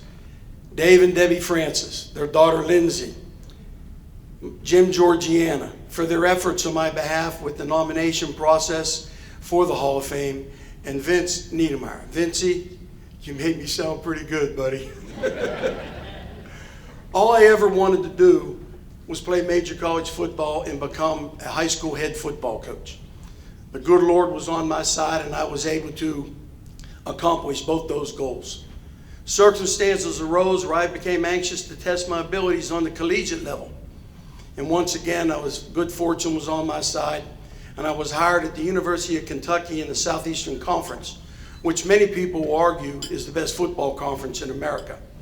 Making that move afforded me a 30-year college coaching career, where along the way I was able to meet and convince a pretty gal, my wife Rita, to marry me. I'm blessed to have her in my life, thankful for everything she does, and love her more every day. After Neil informed me of the committee's decision, I began to wonder what the common denominator might be between the august members of the Hall of Fame and myself. To me, it's Altoona. I had the good fortune to grow up during some of the most glory years of Altoona and Blair County athletics. This area was heavily recruited. Friends and classmates matriculated to schools like Miami, Villanova, Wake Forest, Duke, Maryland, West Virginia, Richmond, Ole Miss, Kentucky, Notre Dame, Purdue, UMass, Pitt, Penn State, Army, and Navy. Members of our community had careers in the NBA, the NFL, pro baseball, and a member of our Hall of Fame continues to excel in the country music arena. Not listed in that litany of schools are schools throughout Pennsylvania and the surrounding state whose rosters were saturated with athletes from Altoona and Blair County, not to mention the varied careers and genre of sport that are on display in this Hall of Fame. Every lesson I learned in Altoona, hard work, perseverance, toughness, teamwork, became the foundation of everything I tried to emulate throughout my college career and my coaching career. I'm a proud Altoona guy. I'm proud that Altoona is my hometown, and I'm extremely thankful that Altoona is a big part of who I am today. As I grow older, My goals have become simpler. I want my wife Rita, all my family and friends, many who have traveled a distance to be here tonight.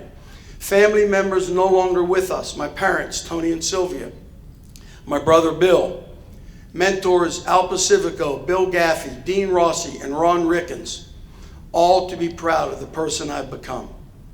In closing, I'd like to thank the Hall of Fame committee again, my family and friends in attendance tonight, and those who have supported me from afar. I love you all. I'm proud to be a member of the Blair County Sports Hall of Fame. Will continue proudly being an Altoona guy. Thank you, and God bless you all.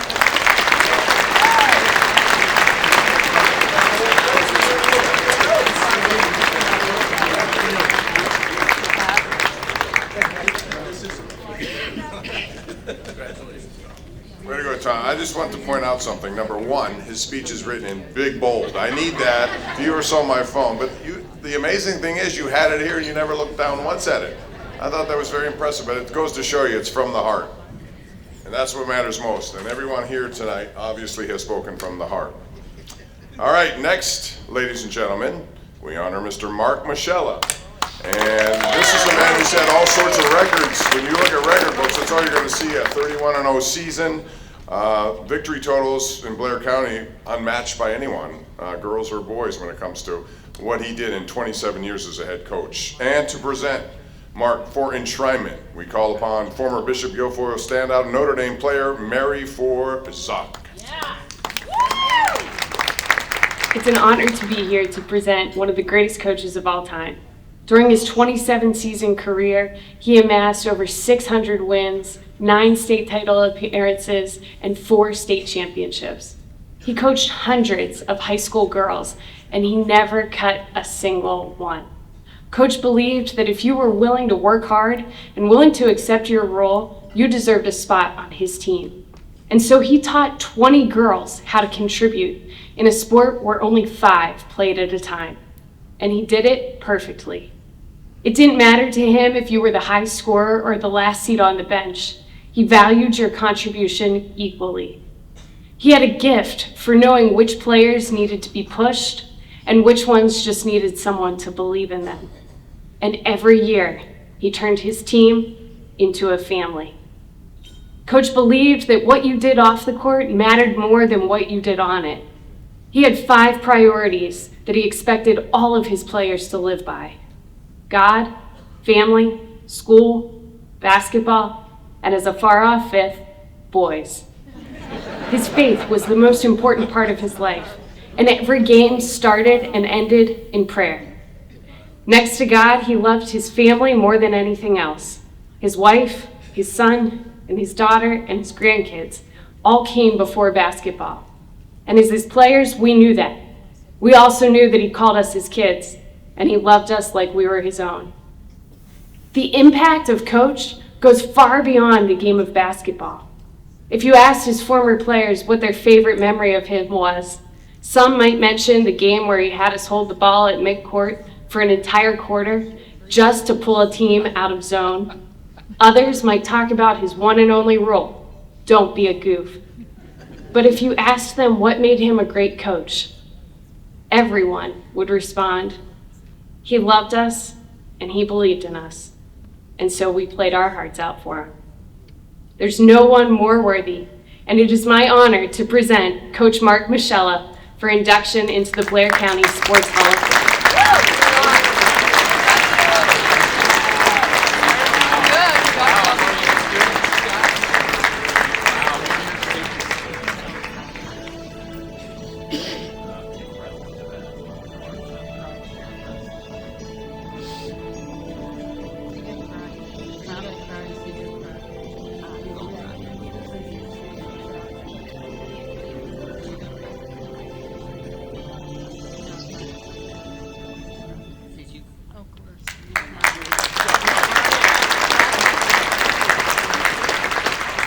Artie, I'm a wreck and I didn't even start yet after that.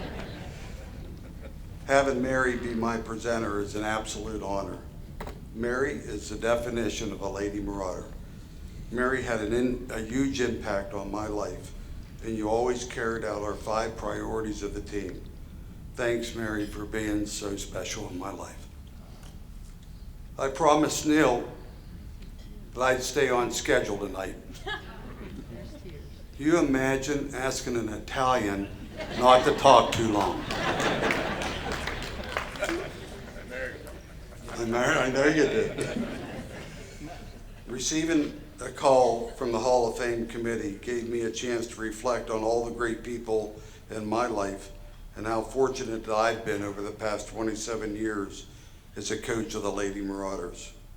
There is one thing that came to mind when thinking about the rich history of our Lady Marauder program, and it was our commitment to the 5 team priorities.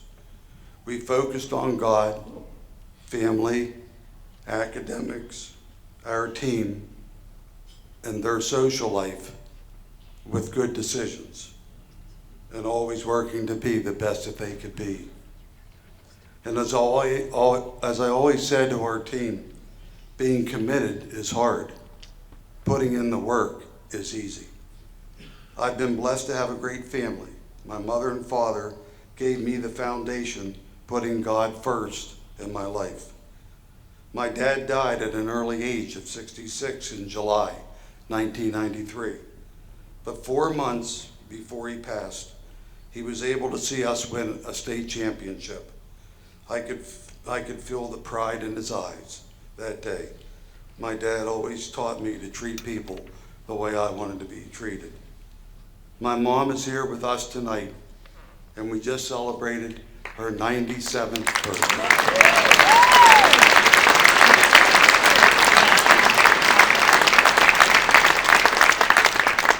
97. She still tells me what to do. Mom, she always made our house. She always made it the home. I was blessed growing up to have a great brother, Jim, and my sister, Carla. Jim and I got to referee together in a game of basketball for 18 years. My dad told my mom that after he had 2 boys, that she needs a daughter for her old age. And thank goodness, Mom, you listened to Dad. Because Carla is our rock.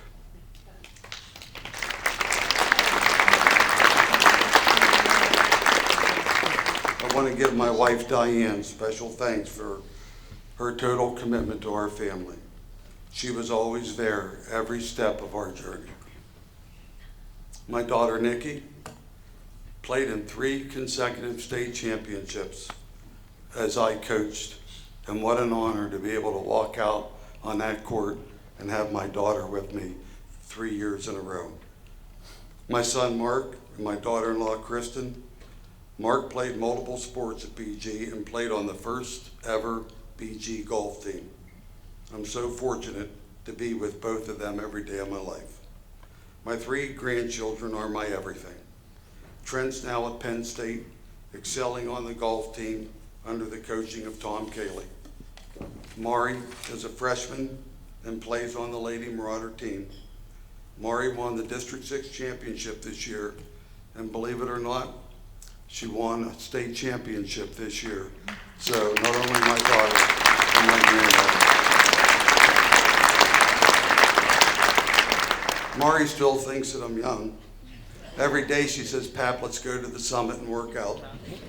And I have the honor of coaching her on the all-day hoops travel team. So, Neil, I'm still involved. Anthony, he's our hockey player, he's our baseball player, and now he's starting golf. So there seems to be something fun to do every day with their schedules. Bishop Guilfoyle gave me the opportunity to lead the Lady Marauders the past 27 years. They never once asked me about wins. They always supported our team, and I was blessed to have their loyalty. BG is committed to excellence, and their goals helped our players because of their teaching and their foundation of strong discipline. The first thing I did when I got my job was knock on Bill Adams' door. Since that day, Bill was like my brother, and we spent nearly every day together, either coaching or with our families. I have to thank all the coaches through all the years. Our first staff of Bill, Donna Kling, Laura Frederick, Pat Callahan, and Rich Consiglio, who's still coaching today under the guidance of Christy Cack on the Lady Marauder team. And also Sam Conrad, our junior high coach, that did a phenomenal job getting those girls ready for the varsity level.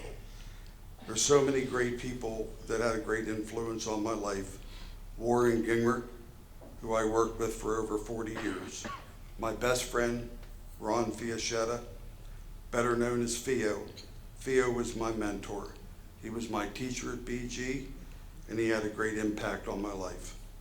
Tim Sisler was also on my coaching staff, and Tim taught me so many things and set such a great example as a family man and a business leader. Today I now have the opportunity to be back in business with another great insurance team, and that's Weber Advisors. And I really appreciate their support being here tonight to help me celebrate this great event. There have been so many great coaches that we competed against over all these years. I'm really not sure how much I knew about X's and O's, but I do know that our success was built on our 5 priorities and driven by commitment. Being committed is hard. Putting in the work is easy. I wish to thank Neil Riddell, Kathy Millward, and the entire Hall of Fame committee for their commitment over the past 37 years. Thanks to our media, the Altoona Mirror, the radio stations, Rich DeLeo, the voice of the Lady Marauders. And again, congratulations to all the 2024 Hall of Fame inductees. I'm proud of all our Lady Marauders. Stay committed to God. Stay committed to your family, and you will achieve great things in life. All the very best to everyone, and may God bless you.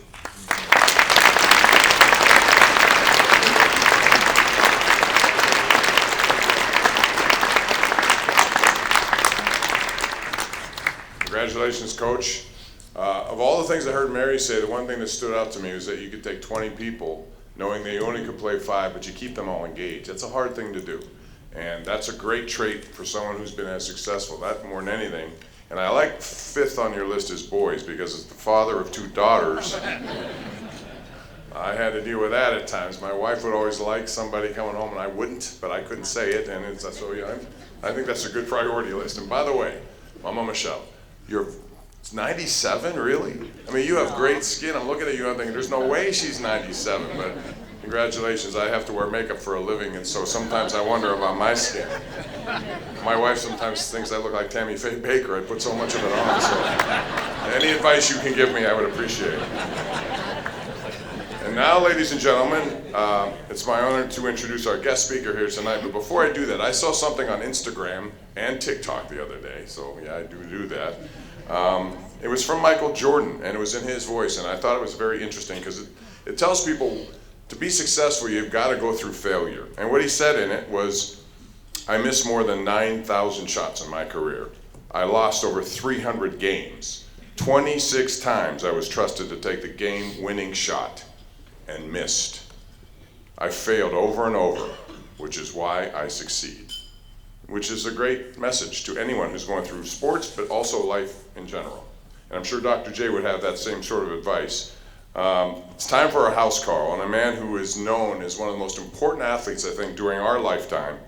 And I've seen over the years, you know, Neil was telling me all the people who've spoken here, you had some big names here over the past. Joe Paterno, Terry Bradshaw, Bobby Knight, Mary Lou Retton, Heinz Ward, all these other.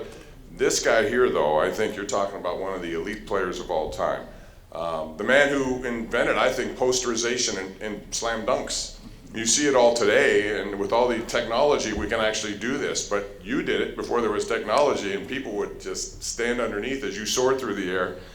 But more than anything else, the fact that you had a 16-year Hall of Fame career, and I thought the most intriguing thing was that Dr. J, his teams never missed the playoffs. In 16 years, that's hard to do. But it goes to show you how much of a leader he is and how much of a wonderful humanitarian he also is, because he had a great influence on people outside of the court. So it's my pleasure to introduce to you one of the best of all time, Dr. J, Julius Erving.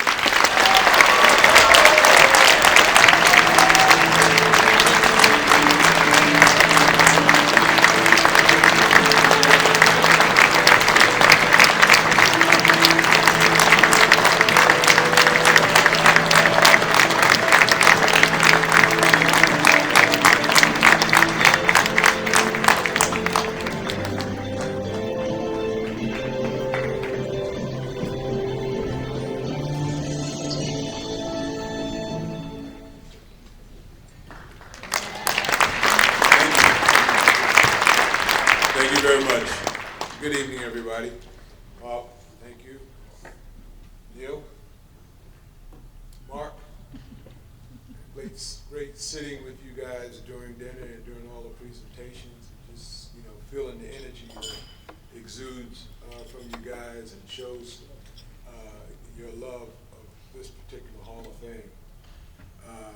Tonight, I learned a lot about this community without even getting out and about and walking around the community.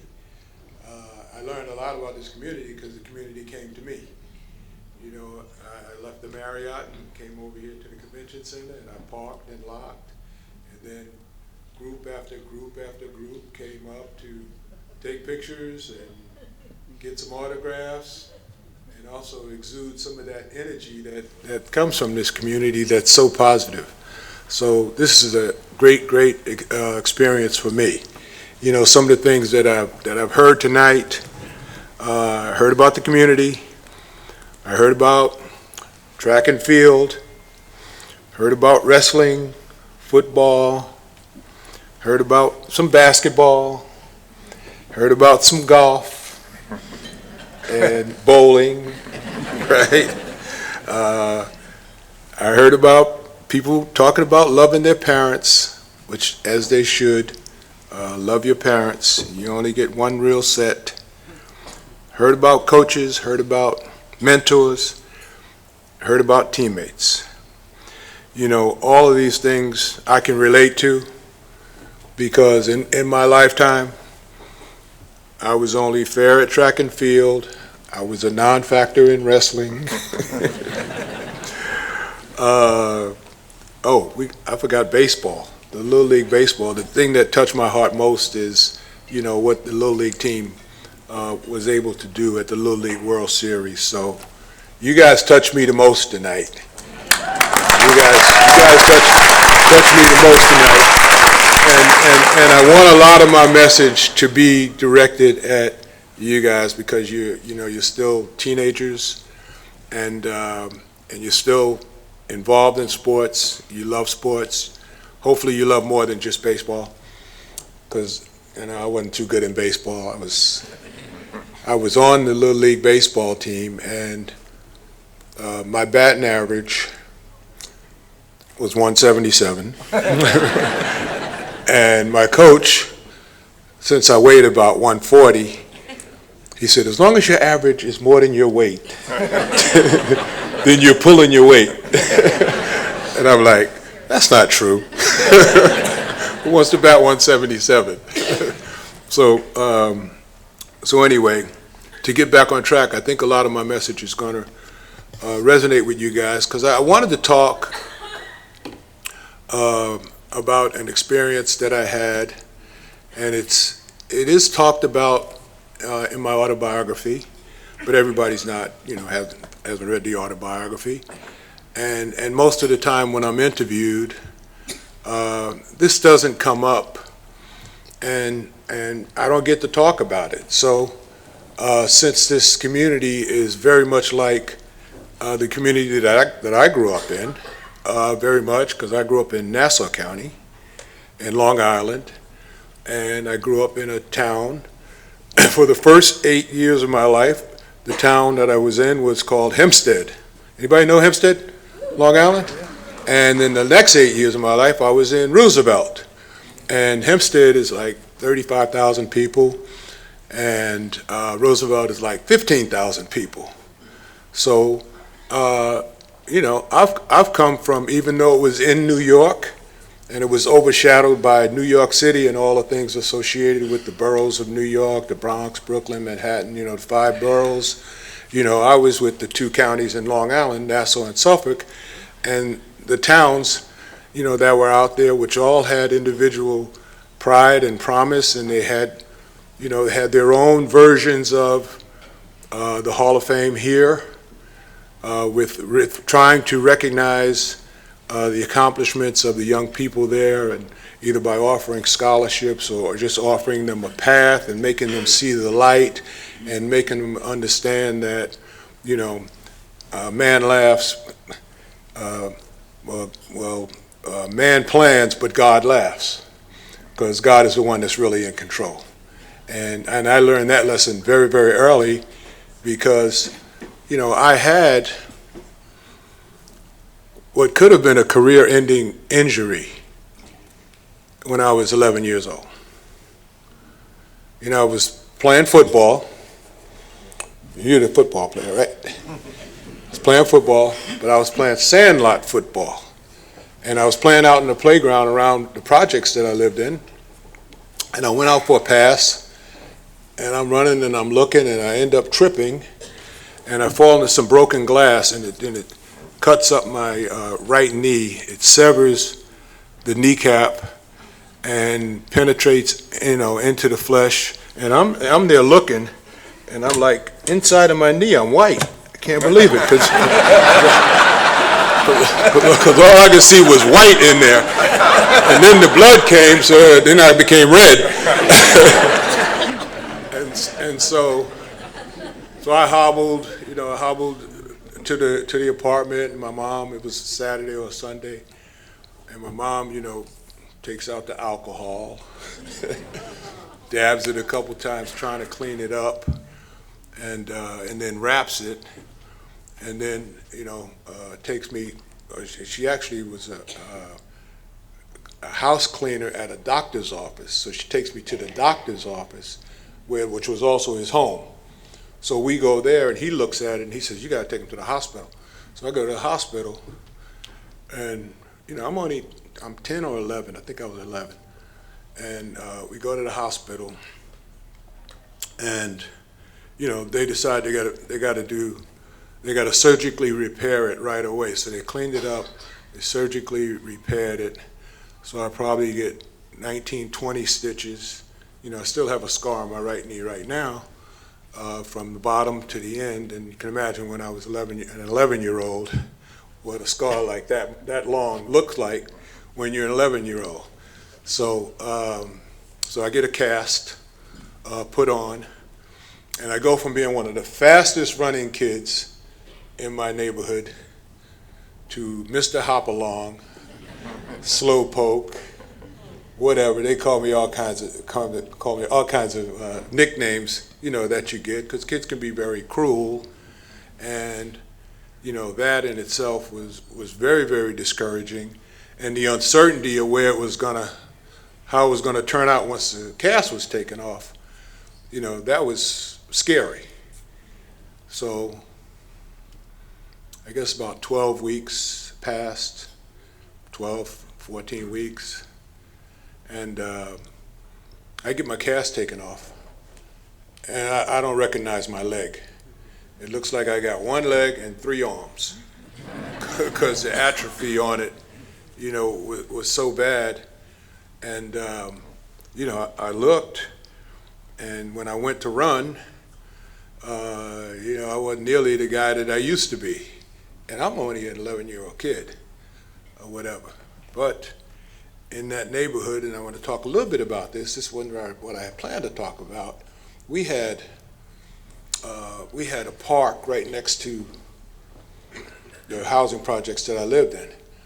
And it had swings and seesaws and monkey bars, and it had a soccer field, a baseball field, had tennis courts, basketball courts. And I suddenly found myself spending time on the swings and the seesaw and the things in the park that I felt really led me back to getting some shape and form in my injured leg. And that particular comeback probably took a year and a half, and I got a lot back from what I had lost, because I still played basketball, but I understood my vulnerability, you know, and you know, that's one of the things about the world of sports, and all the coaches know it well, because they probably experienced it in their own way before they ended their athletic careers and began coaching careers. So by the time I was a freshman in high school, I played on the freshman basketball team.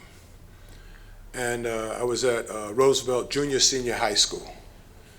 And my coach, although everybody loved the coach, he wasn't really that good. and we had a losing record. And a lot of it had to do with coaching.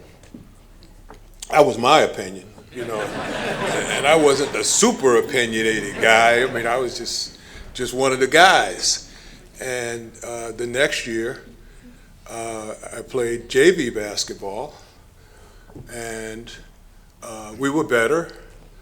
And I actually got moved up to the varsity after the JV season ended. So I played, 2 varsity games, which was, kind of encouraging and, showed a little bit of a ceiling there in terms of spending my time playing basketball, even though my stepfather was, not all that happy about me not coming home directly after school and doing chores and, doing the lawn, because we had a push mower to cut the grass that we had. And we had a little grape harbor and all that little stuff. And he wanted me to come and jump right in. And we had a negotiation. let's say that was probably my only negotiation that I won, that I could stay and play on the basketball team. So you can imagine there could have been no Julius Dr. J. Irving if he had gotten his way 100%, But Mom was on my side because she liked basketball too, and so I ended up, going to Roosevelt High School, and Roosevelt High School, 15,000 people in the community. Eddie Murphy comes from this community. Howard Stern comes from this community. What is the name of that group? Barry, what's the name of that group that comes from Roosevelt? Are you there?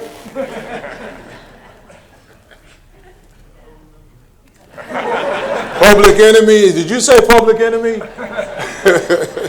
Yeah, that group comes from Roosevelt too. So I don't know if you guys know them. So Roosevelt has produced some people in the world other than myself. And I was one of those cases that might not have been based on that particular injury. Fortunately, it was my right leg, which was not my jumping leg.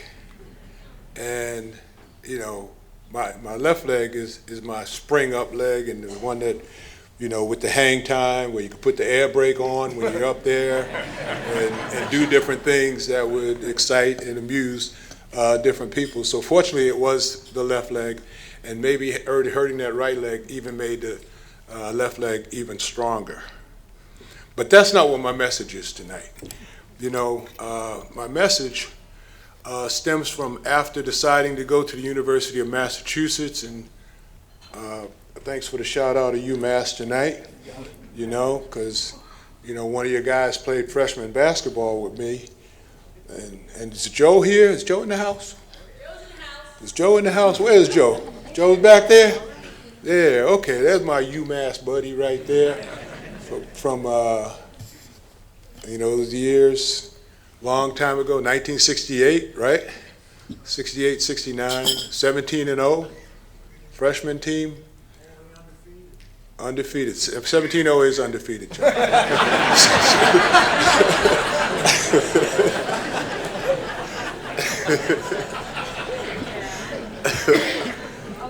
And I was telling my nephew who didn't shout out Public Enemy, like I was giving him a chance. He didn't shout out Public Enemy. I was telling him earlier that I was the lead rebounder on the team, but I wasn't the leading scorer. We had a guy named Rick Bogley, and he was the leading scorer on the freshman team.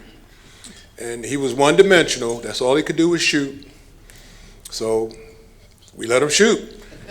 And moving up from freshman to varsity the next 2 seasons, or the next season, and here's where my message comes in, right?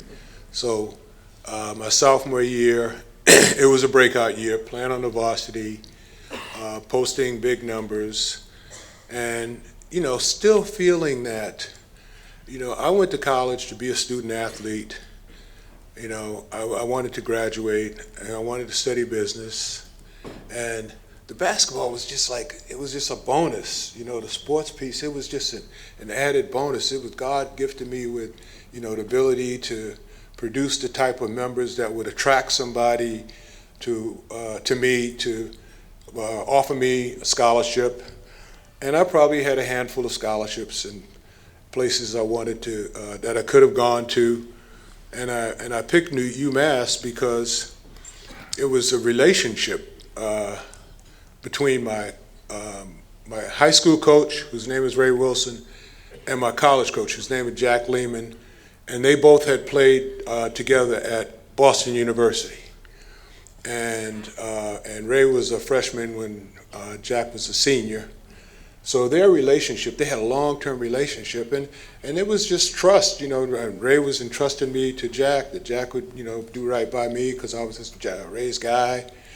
And I thought the same way.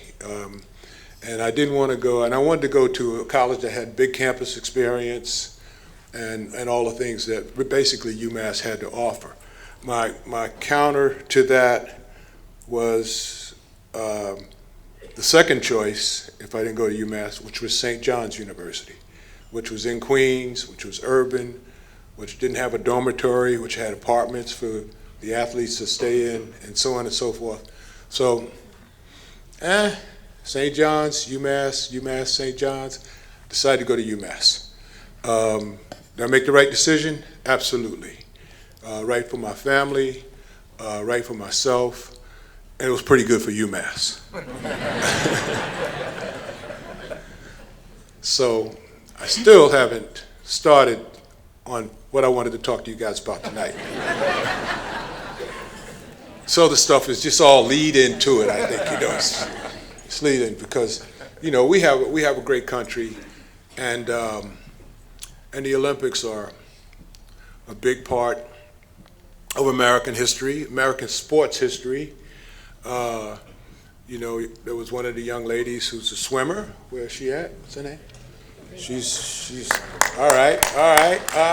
She said she let me know she was a swimmer. I guessed that she was a swimmer, and then I asked if she was interested in the Olympics. She said, "Heck yeah!" Right. So the Olympics are a big part of the fabric of America, and the Olympics has changed much in the last 20 years, 30 years, 40 years. So for the senior people here who used to watch the Olympics, and it was all about the amateurs, the amateur athletes competing to see who had the best amateur athletes in the world.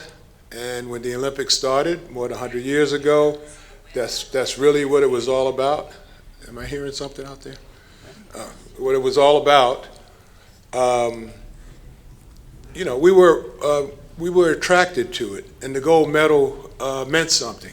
And it didn't mean anything in terms of the economic value of it, because, you know, I don't think it was real gold anyway, but the gold medal meant something. I mean, you know, it's pride associated with the gold medal and bringing that home, best amateurs in the world. So I had a dilemma. After my sophomore year, and our team was 18-6, and we were snubbed by the NCAA because they didn't recognize the Yankee Conference, which had UMass, Connecticut, Rhode Island, New Hampshire, Maine, maybe one other team. Joe, help me out. Vermont. There you go. See? He is awake. Thanks, buddy. So I had, you know, kind of a breakout season, got pretty good recognition, and I go home to Long Island, and I'm working in the park as a park attendant, you know, and I was happy with that. And while my coach was working on trying to get me invited to the Olympic Development Camp. Now, this is what I wanted to talk to you guys about tonight. So finally got to the subject. And nobody, you're not going to wave me off the stage, right? Okay, all right. All right, so I got to the subject. And I'll make it tidy. So I go and I'm working in the park, and this is Roosevelt Park, park in my community. Beautiful place, got a lake, basketball courts, tennis courts, you know, the whole 9 yards, things that you would usually see in a county-run park. And this was run by the County of Nassau. So I'm working, and I get a call from Jack Lehman, and he said, I got it. He said, you were selected as an alternate when they selected 40 players from around the country who were freshmen and sophomores and no juniors to prepare for the 1972 Olympic Games. And you were selected as an alternate. So there's 40 guys out there in camp right now. And if anybody gets hurt, then you can go. So as it turned out, 4 people got hurt, and all 4 alternates went, and we all went at the same time.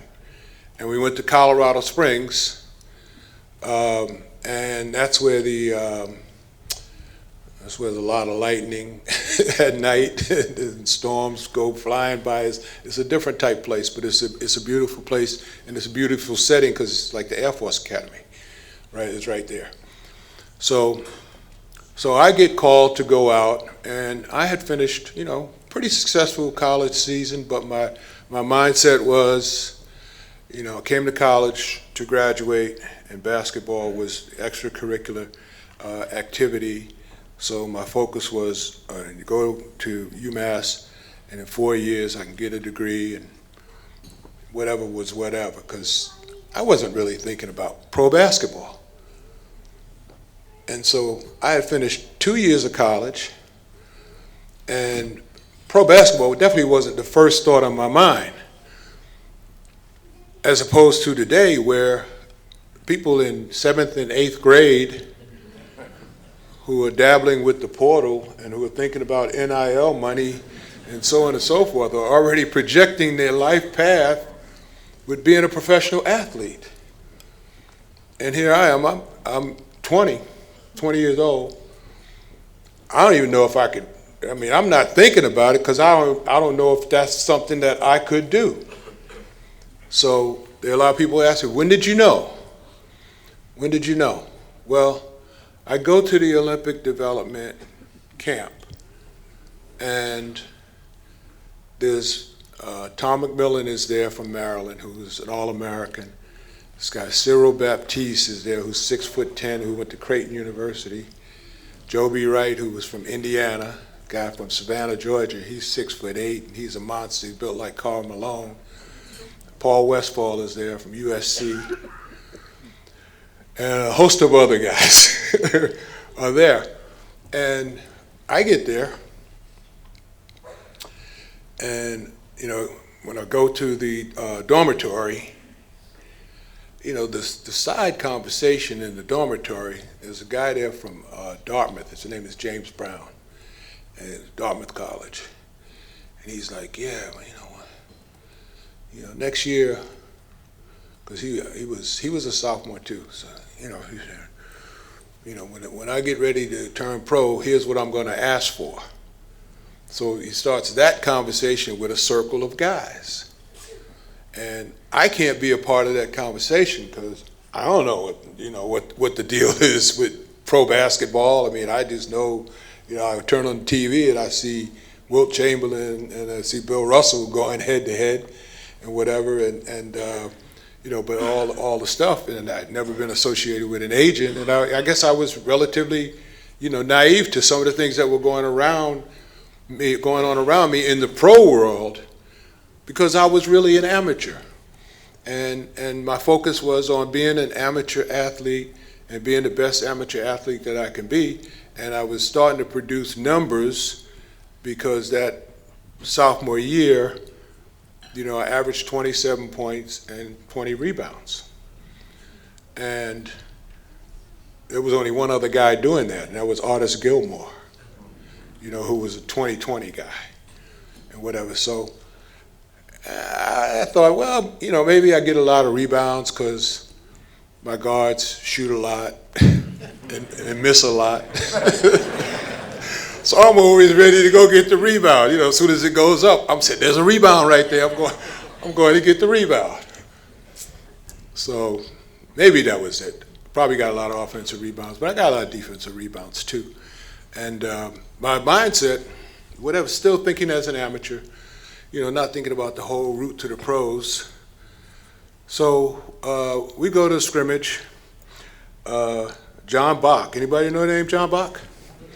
All right, he coached Penn State, and he coached the East team. And I was put on the East team. And John Bach liked me, So I played, and they decided they were going to keep 12 guys. And when they called the names of the 12 guys, they called my name. And I was kind of shocked, for one thing, because, they said, all right, we're going to try you guys. We got jackets to try on you guys. And when they gave me my jacket, the sleeves were all the way down to my fingertips. And the jacket ran all the way down my butt to, my back. What's that called, the calf back there? The thigh. And so I had somebody else's jacket. So evidently, I'm in and somebody else is out. And it was one of the big guys, too. It was one of the big guys that wasn't going to go. So, I'm happy about this. I get a chance to go back home, regroup. They got a 13-game schedule planned for the Olympic development team in Russia, Poland, and Finland. Wow, it's my first international travel. First opportunity to travel abroad. And John Bach was coaching the team. And I said he liked me, right? So I'm probably like 6'5", because I went to UMass at 6'4". Joe, bear this out. I think I was 6'4", 6'4 and a half, and then I grew to 6'5".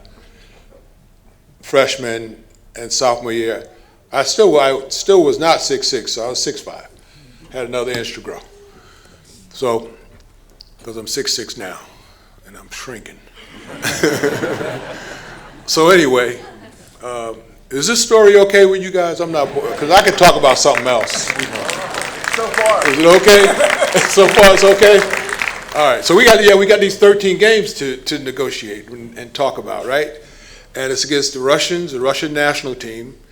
And those are grown men with beards and everything. And, we're kids coming from America. And the Finnish team, not too much challenge there. The Polish team was pretty good.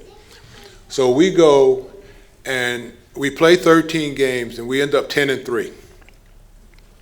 And slowly but surely I get more playing time and more confidence.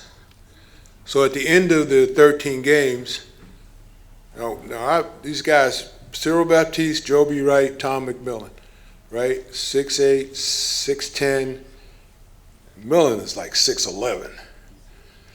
I'm the leading rebounder on the team and the leading scorer. And I didn't take the most shots. Paul Westphal took the most shots. May he rest in peace. So those numbers, it's funny. It's kind of funny to me because people judge you based on numbers. In sports, that's what it is. It's all about the stats, right? And there's in the Soviet Union, all the way in the eastern end of the Soviet Union, there's a museum there that has a basketball that was signed by that particular team, because the Russians, even though they beat us 2 out of 3 games, they took note, and they talked about me as the guy who could fly with the bad leg and all that, and different reports have come from over there, who people who go to that museum, said something to me about it, reminded me about it, and I feel good about it. But as the story goes, the next year, I go back to UMass, and our team is, we played 24 games, so we're 22-2, and worthy of an NCAA bid. So that's big furor. My numbers are pretty much the same. Better than 20 rebounds, better than 20 points. Got some help, from the supporting cast, so we won more games. We got snubbed by the NCAA. And now I know a little bit more than I knew about what's happening on the pro,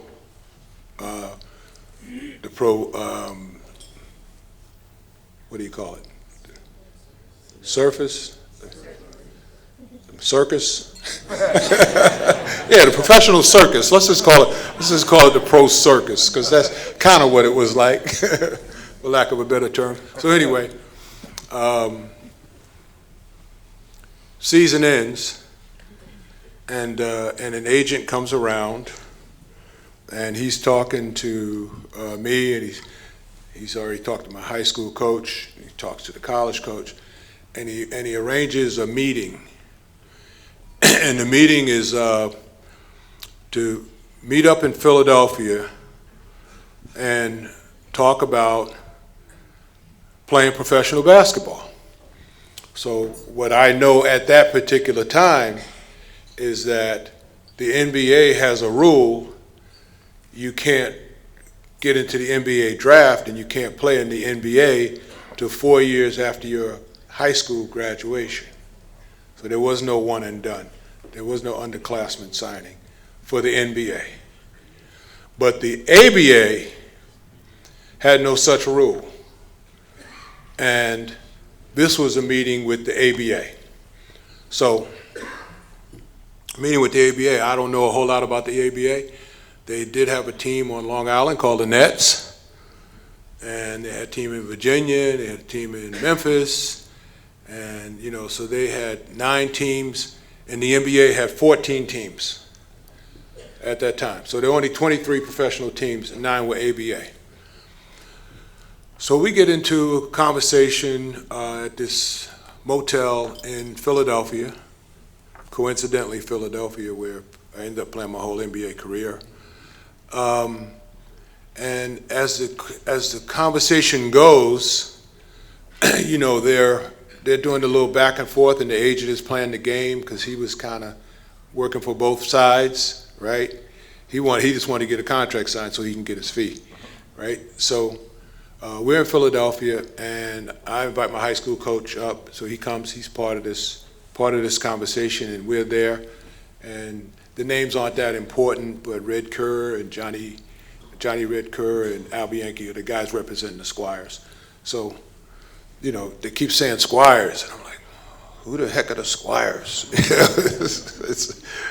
And as it turns out, they're one of the ABA franchises, and the one that I end up signing a contract with. And why did I sign a contract with them? It was pure economics. I just, at that time, it's not that I lost control, but the vision changed from college. The graduation piece of college stayed as a part of the vision. The thing that left was that preparation for the Olympics and wanting to be an Olympian. Because as you guys know, older people in the room know that 1968 with the Olympics in Mexico City, it was a fiasco. There were protests. This was the black glove and the raised fist protests, and people who didn't go, very notable people, didn't go just to protest some of the stuff that was happening in the country. And it was happening to minorities in the USA. So I wasn't getting pushed towards the 72 games in a favorable way, because the Olympics weren't they weren't what they are now, and they weren't what they were before. So I'm looking at this contract, and they offer me, you know, same type of money that Wilt Chamberlain and Bill Russell are earning. And I'm like, you can't be doing that. How you gonna do that? You know, and those guys, they were making $100,000, and Bill Russell wanted more than Wilt, so he had $101,000. I mean, he had $100,001. Right, that was the whole story. So everybody knew the story, and they were like, well, we want to sign you to a 4-year deal, and we're going to pay you $500,000, but we're going to pay you over 7 years. So they had the deferred payment plan. So actually, I was going to make $125,000 a year to do this, but it was going to get paid over a 7-year period, so that came to like $75,000 a year. So my father worked for the sanitation department, and my mom was doing domestic work before she started doing hairdressing in a salon, and together they made $15,000. So pure math. I mean, how am I going to turn this down and still stay credible? And so I called my mom, and she said, "You told me you're going to finish school." That's the first thing she said. We're talking about parents here tonight. I said, "Yeah, I'm going to finish, but I'm going to be an athlete student instead of a student athlete, because we can't turn this down, can we?" And she gave a blessing, and after my junior year, I left, and that began that journey towards becoming Dr. J, because I wasn't even Dr. J at that time. Nobody called me that. They called me the doctor then, and that was my best friend in college. He called me that. And the J piece didn't come till I first went to my first training camp, and there were multiple people in the organization who were called the doctor, and they were mostly physicians with licenses.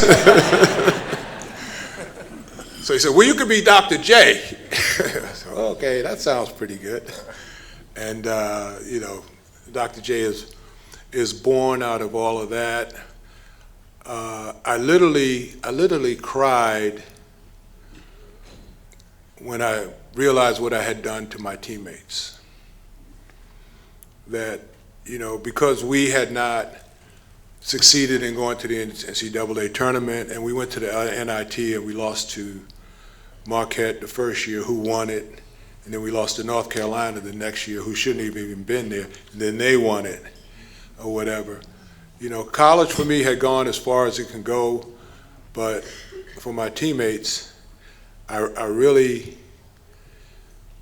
felt, I cried. I was just like, man, I left those guys hanging, because I was the best player on the team, and we came in together. So you think you're going to go out together. But as it turned out, the guys who I helped to recruit, Rick Pitino was one of them, and Al Skinner was another one. And that year they made the NCAA tournament without me. So, I don't know, it wasn't because of their conference record or winning the Yankee conference. I don't know what happened, Joe. How did that team make the tournament? I think they made it 2 years in a row too. So, so as it turned out, I said, okay, that part I could be forgiven for. But now, the Olympic team goes to Germany, never having lost in the Olympics before, and now they lose.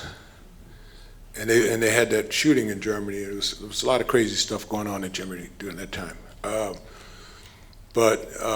Yeah, that was the first time the U.S. lost, and after the next amateur team went there and lost, there were no more amateur teams. Now the pros were allowed to come in 1980, I guess, And since then, pros have played in the Olympics. So I played a role by not being there because I don't know, it's not my ego or anything, but if I had been on that team, we wouldn't have lost. and the way the team lost, it was like the game ended. You guys remember this? The game ended and we're up 1 point, and then there's a call and they did a replay, and they threw a full court pass and the Russian guy caught it in the lane and laid it up, and then suddenly it went from U.S. winning Russia second to Russia first and U.S. second, and the guys wouldn't accept the silver medal because they felt they got hosed. And I ended up playing with Doug Collins in Philadelphia and Mike Banham and guys who were on that team. And I don't know, if the natural course of things had taken place, I probably would have been on that team, but I think there's things that happen in life and you can't change it. It's part of the past. So for all the young baseball players out here and for the other athletes or whatever, it's really not about looking back. It's about, you have to make decisions that are in the best interests of yourself and your family, and that you are able to live with and go forward with, because you've weighed and you've balanced and you've made a decision. So you got to live with that decision. And you might cry a little bit later because you can have second guesses, second thoughts about it or whatever, but you're always going to be confronted with having to make a decision. And it happens every day. And it's not isolated. It's not just you that has to make decisions. We all have to make decisions. Look at the Trump-Biden situation. That's a decision that has to be made, right? But not tonight. but not tonight. That's good. Thank you. So my story, that's how my journey began towards getting my nickname, towards my pro career, towards the Hall of Fame, having Julius Dr. J. Irving Small Forward Award acknowledged every year in the NCAA, giving it to some young man who shows good judgment on and off the court, and who puts up good numbers, because there are 5 players who they have these awards for, and one is Bob Cousy, one is Karl Malone, one is Kareem Abdul-Jabbar, and the other is it's another guard. Who's the other guard? Barry, where are you? You still here? Did he take a break? Who did he say? So they got B, Karl Malone, those are the forwards, Kareem Abdul-Jabbar, Bob Cousy, Jerry West. There you go. Thank you. Barry, you're walking back to the hotel. I'm telling you right now. You're walking back. You leave a brother hanging like that. So anyway, here I am. I'm very proud to be here. Nobody can really replace Bill Walton. Bill Walton is a one-of-a-kind guy, and we've gone head-to-head many times on the court. And one of the suggestions was talking about how many times you dunked on Bill Walton, and so I'm not going to do that. That's for you to look up and do some homework and do the research on. But and Bill's side is how many times did I block Dr. J's shot? And then he gives the big smile, So, but we're friends, and he passed you guys off to me.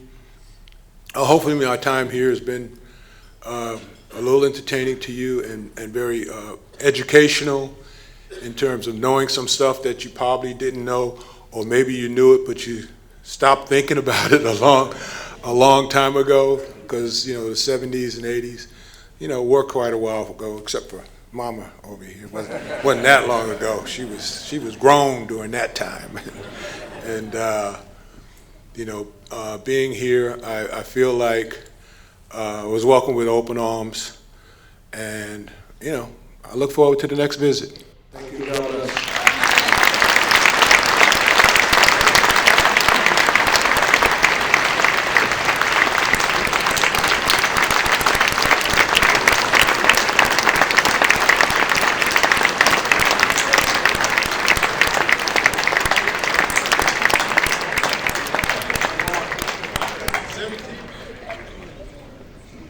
Thank you, Dr. J. It's interesting how the game has changed. 101,000 versus 100 versus now today 100 million versus 200 million. You were born a little bit too soon. You should have been born later. You would have. Anyway, I think this has been a blast. We've had a nice time. I can sum this up by saying that my feel about this group is it's all about family and it's about community, and I think that's the best part you can say about Blair County. So I know we do this every 2 years, so I wish you guys all the best. Have a nice hand to all of our award winners tonight. That great baseball team for 2022, we appreciate all their success.